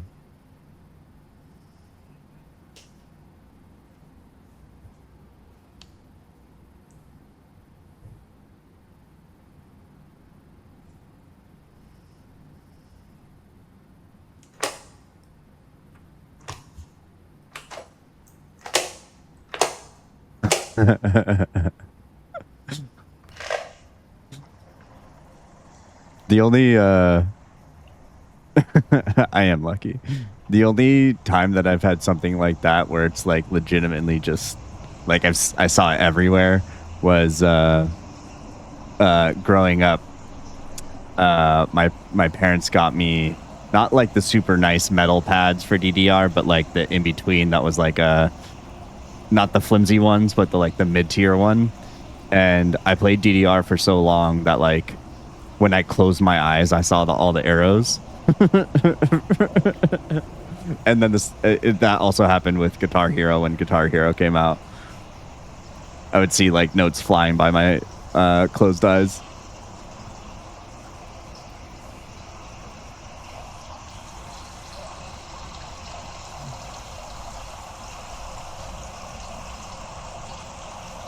Boop, boop, boop. Boop, boop, boop. Boop.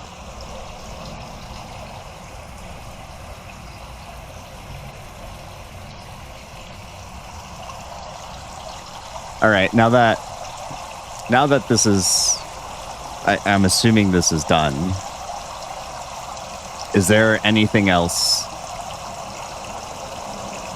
content-wise to be done?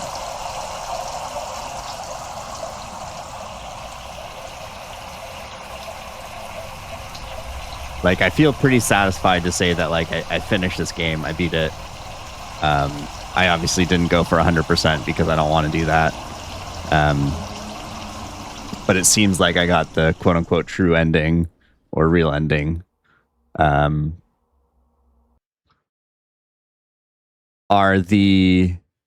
just closes it again. I'll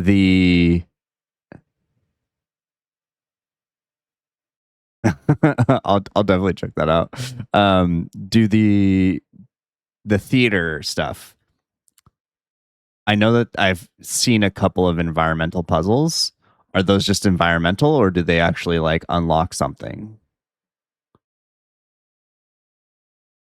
Is it going to put me back at the beginning again?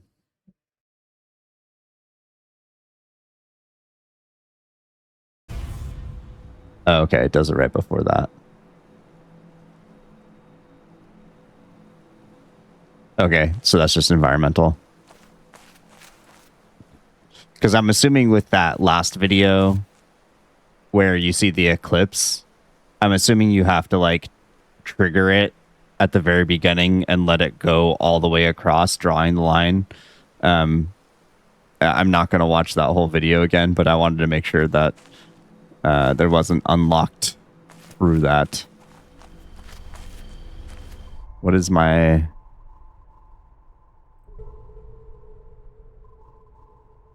This is the one. Are these environmentals? The plus 26? And how many total puzzles are there? I guess I could just be looking these things up.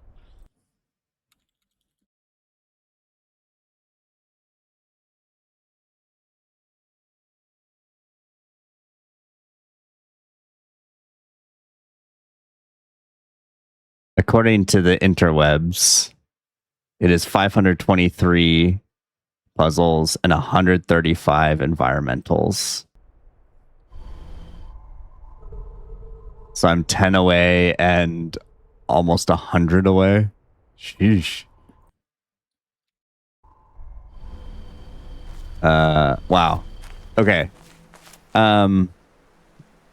Yeah, Big Q, I know that I was complaining about that first ending. I'm still going to complain about the first ending forever. But this one is satisfying. I am okay with this one. That was clever. I loved how they did the I love how they did the credits. I think that's a cool idea. You know, they added extra lore into using those recorders and extra like meta content into it. I thought this was a clever way to do that. I'm a little upset that I was so freaking gung-ho about the theater and this puzzle and trying to like transcribe it from squares into hexagons.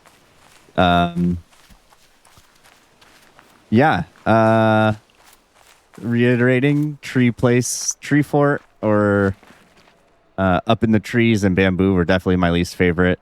The stars were probably my least favorite of all the different types of grid items, grid tiles. Yeah,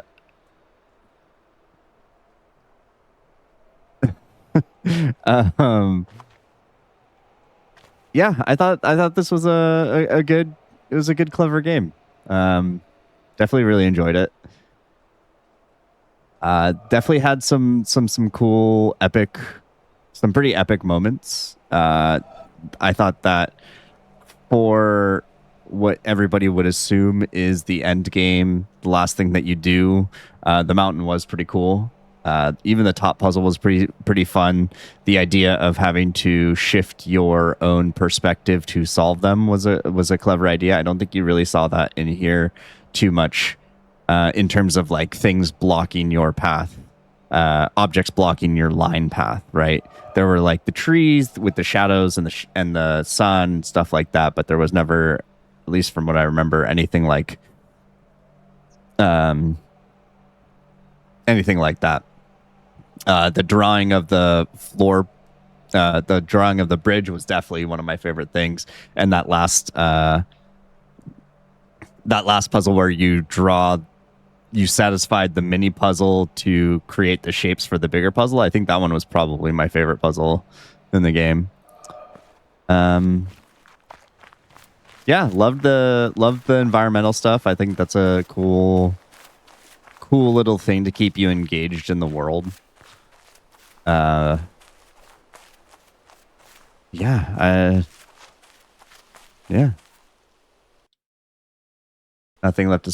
Nothing big left to solve.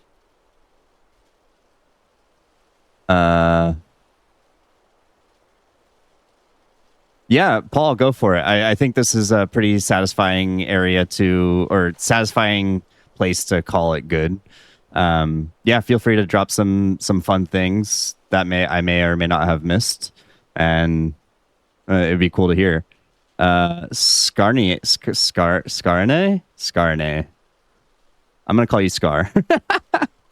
Scar, what's up? Hey, thanks for stopping. Thanks for lurking. Thanks for chatting. I'm not entirely sure what I'm gonna stream next, honestly. There are a couple of games that I had potentially lined up, but you know, at this point, open to recommendations. I want to stay on the puzzle train. This is or again, loosely, broadly calling these puzzle games. Yeah, if you have any, cool. Glad. Thank you for confirmation. Outer Wilds. I did definitely purchase Outer Wilds on the last Steam sale.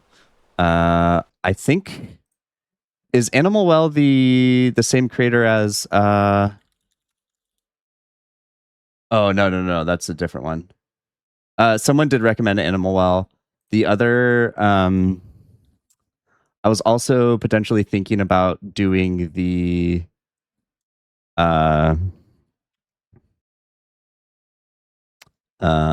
sorry, I am lost. The other games by the developer who did Inscription. I had a lot of fun with Inscription, and I've heard that their games are like, or all of his games are in the same universe, so you can get like little tidbits MCU style. I don't think I actually have Void Stranger. Let's see.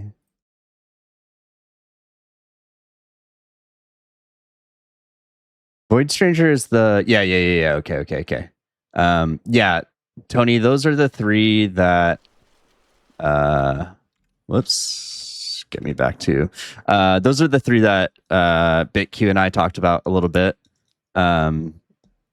Paul, lake behind the central. Do you know about the lake behind the central village? Yeah, Pony Island, and it's also kind of nice because it looks like Pony Island 2 will be coming out sometime soon, or it is. It may or may not have a release date. I can't remember. Do I already know about the lake behind Central Village? This lake. No, but it. Now that you bring it up, I did call this out in one of the streams that I don't think I ever noticed that these lanterns and stuff were here before. Or is this some sort of like map or progression or something? Some way to track that? Yeah, let me check with the Pony Island. Oh, okay. So no date has been announced, but it has been it's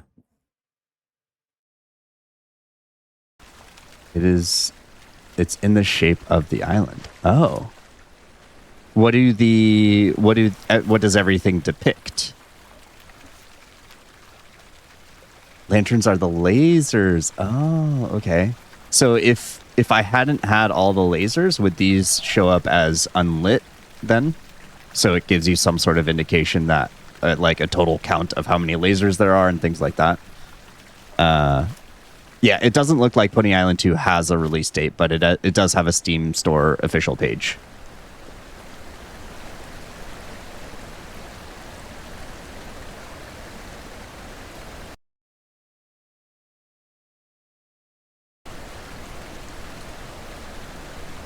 All right.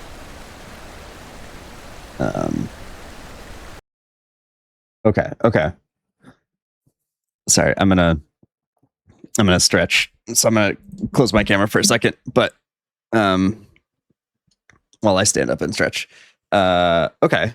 Is there anything else that's noteworthy?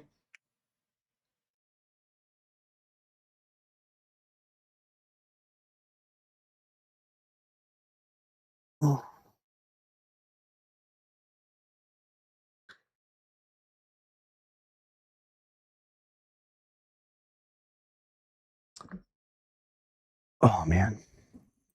Okay. Yeah, I don't know. Maybe I'll I'm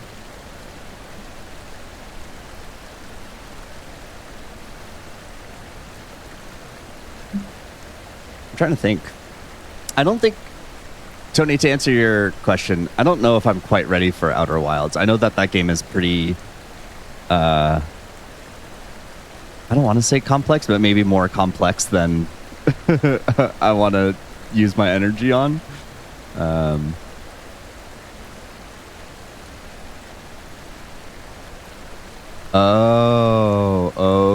Okay. So like everything in here does actually mean something. Oh, I see. There's like open clamshells and stuff. That's clever.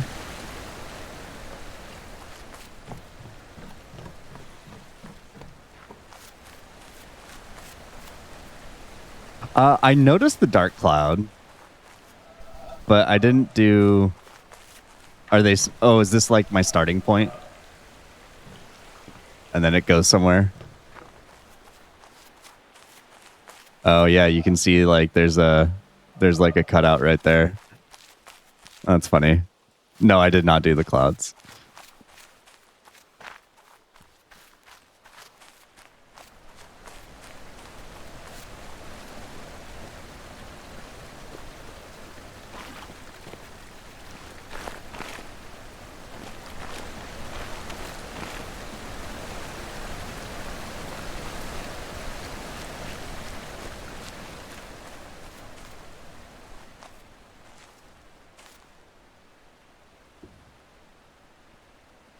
Oh, interesting. Okay, that's clever. That would be really hard to figure out. That's like, wow. Yeah. Oh, sorry. I never turned my camera back on. I'm so sorry. After, um,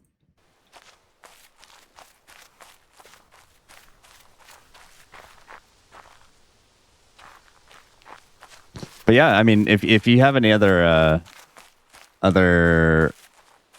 recommendations on games, feel free to drop them, because you know I intend on, unless Marvel Tokon is actually good and I'm just cranky, I anticipate this being mostly puzzle games and puzzle-like games, maybe with some rare appearances by, fan-picked games or something like that.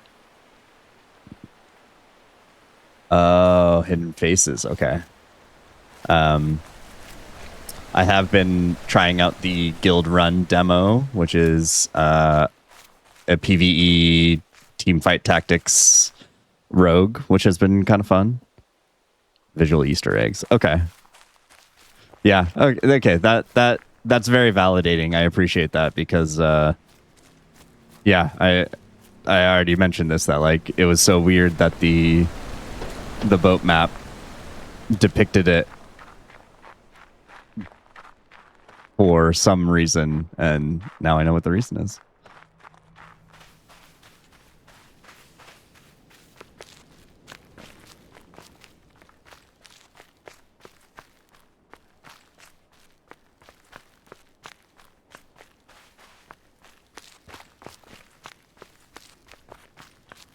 It's actually funny that you tell me that too, because there were a couple of like angles as I was like walking around with like the different branches and stuff. I was like, God, it kind of looks like it could be a face, but I don't know.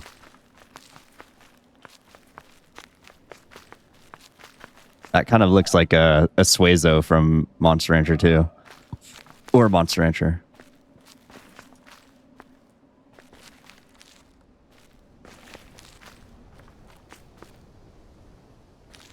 Oh, man. Yeah, I feel a lot better after this ending than I did from the first one.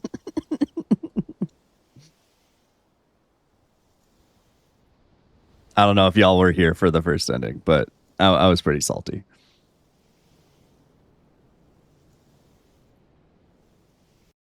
Oh, man.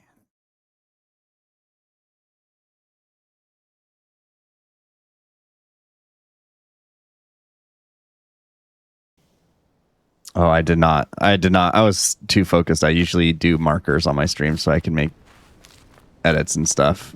I did one. I was locked in. Some from behind the screen. Okay.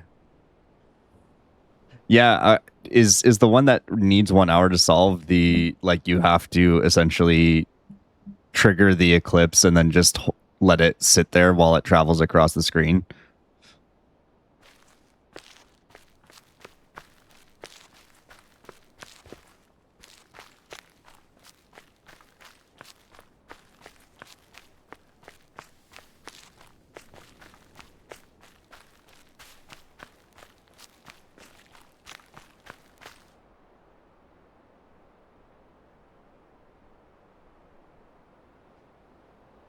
Yeah.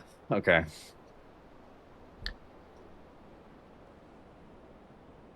You know what? I'm gonna actually look up what that. Let's see.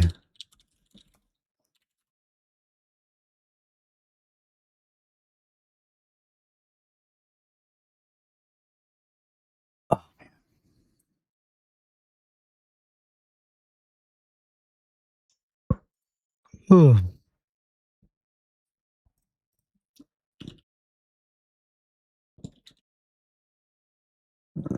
Witness our puzzle.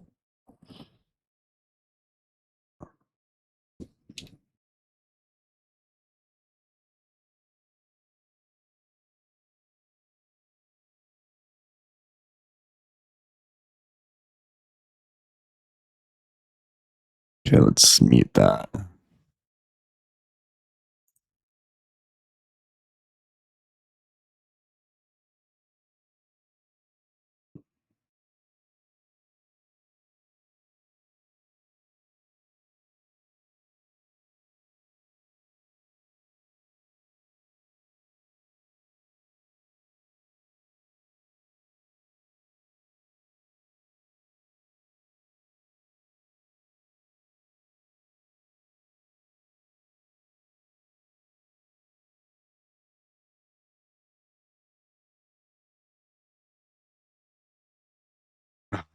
Starts on the ceiling, goes to the sun, turns black with the eclipse, and continues as a black line on the ceiling on the other side. Oh my god. Yeah, I'm good.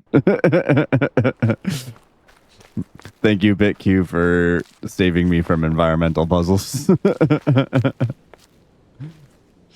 Yeah, for context, after I got the first ending, I was kind of theorizing out loud, like, okay, these are the things that I can be doing. And the first thing on my list was environmental puzzles. I was like, oh, I must have to just do all the environmental puzzles, because that's how you'll probably end up getting the true ending.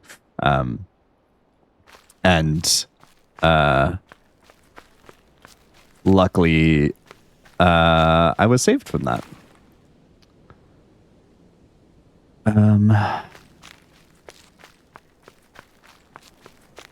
Yeah, I don't know, but all in all, it was a good game. I had a lot of fun. 95% of the time. Created a way to integrate it all into one thing. I guess that. So I actually didn't have the bamboo area before I went into the mountain. How many lasers? I'm assuming you have to have a certain amount of lasers. That's how you open up the mountain. Is there a minimum number? Yeah, that was actually spoiled on I think day one. I can't remember who it was. A random chatter came in, and I was kind of voicing out loud, like I came up to an obelisk and I was like, what do these do? Like, I haven't figured anything out with this yet, but it looks important. And they're like, oh, that's how you tell your environmental puzzles. I was like, oh, okay. Yep. But I didn't even know what environmental puzzles were. So it didn't really mean much until like I hit my first one, and then I was like, oh, okay, that makes sense.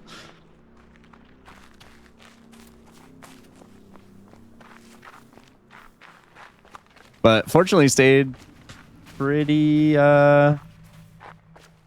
actually very fortunately stayed spoil free between the tunic and this, or tunic and this.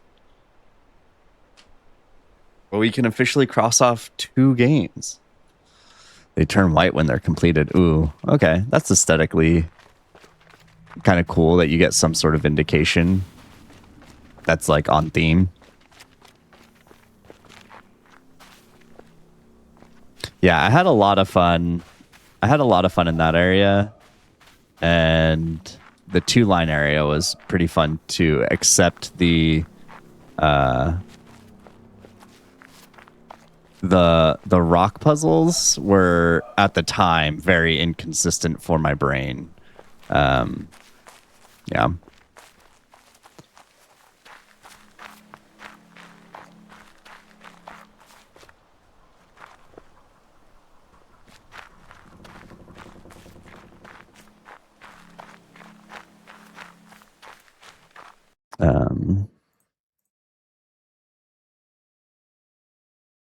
But okay. 7 lasers to open the mountain, but all needed for the final secret challenge. Oh, okay. Okay. That makes sense. Yeah, well, it's 2:30, 2:40. Jeez. Definitely did not anticipate streaming this long, but here we are. I think I will call it here. But yeah, if you have any game recommendations, I do have a Discord. Feel free to drop them in there. I can create a channel for it. It's mostly fleshed out Discord, but definitely am open to recommendations of channels and stuff to set up. You can use the command !! Discord. I will be hopefully doing some video editing this weekend, but check out the YouTube full VODs and stuff there. I do play I did used to play a good amount of Slay the Spire and Slay the Spire 2. And I'll probably get back to that at some point. But, I'm having a lot of fun with these puzzles and puzzle-like games. So I think I'm going to keep the trend going. I'll figure out a game by the next time I stream. I usually stream Tuesdays, Wednesdays, and Thursdays, all at around 9 p.m. Pacific time. And yeah, we'll go from there. Trying to think if there's any other Plugs. I don't know how to do this. Yeah. I'm happy to be done. I'm happy to be done with this game. I'm ready to try something else, try something new. And yes, for anybody that was trying to watch me play some Togon, I'm sorry. I definitely thought I was potentially going to finish this earlier, but that last one got me good. Good job, Witness. Yeah, all right. I'm done blabbering. Thank you all for stopping by. Hope to see you guys next time, and have a good night. Have a good weekend, and yeah, check out the Discord too. I posted in there for impromptu sessions, so if there's a decent chance that I'll play on Sunday as well. But if not, then hopefully see you on Tuesday with a new game. All right. Have a good night. Bye. Thanks for stopping by. Bye bye.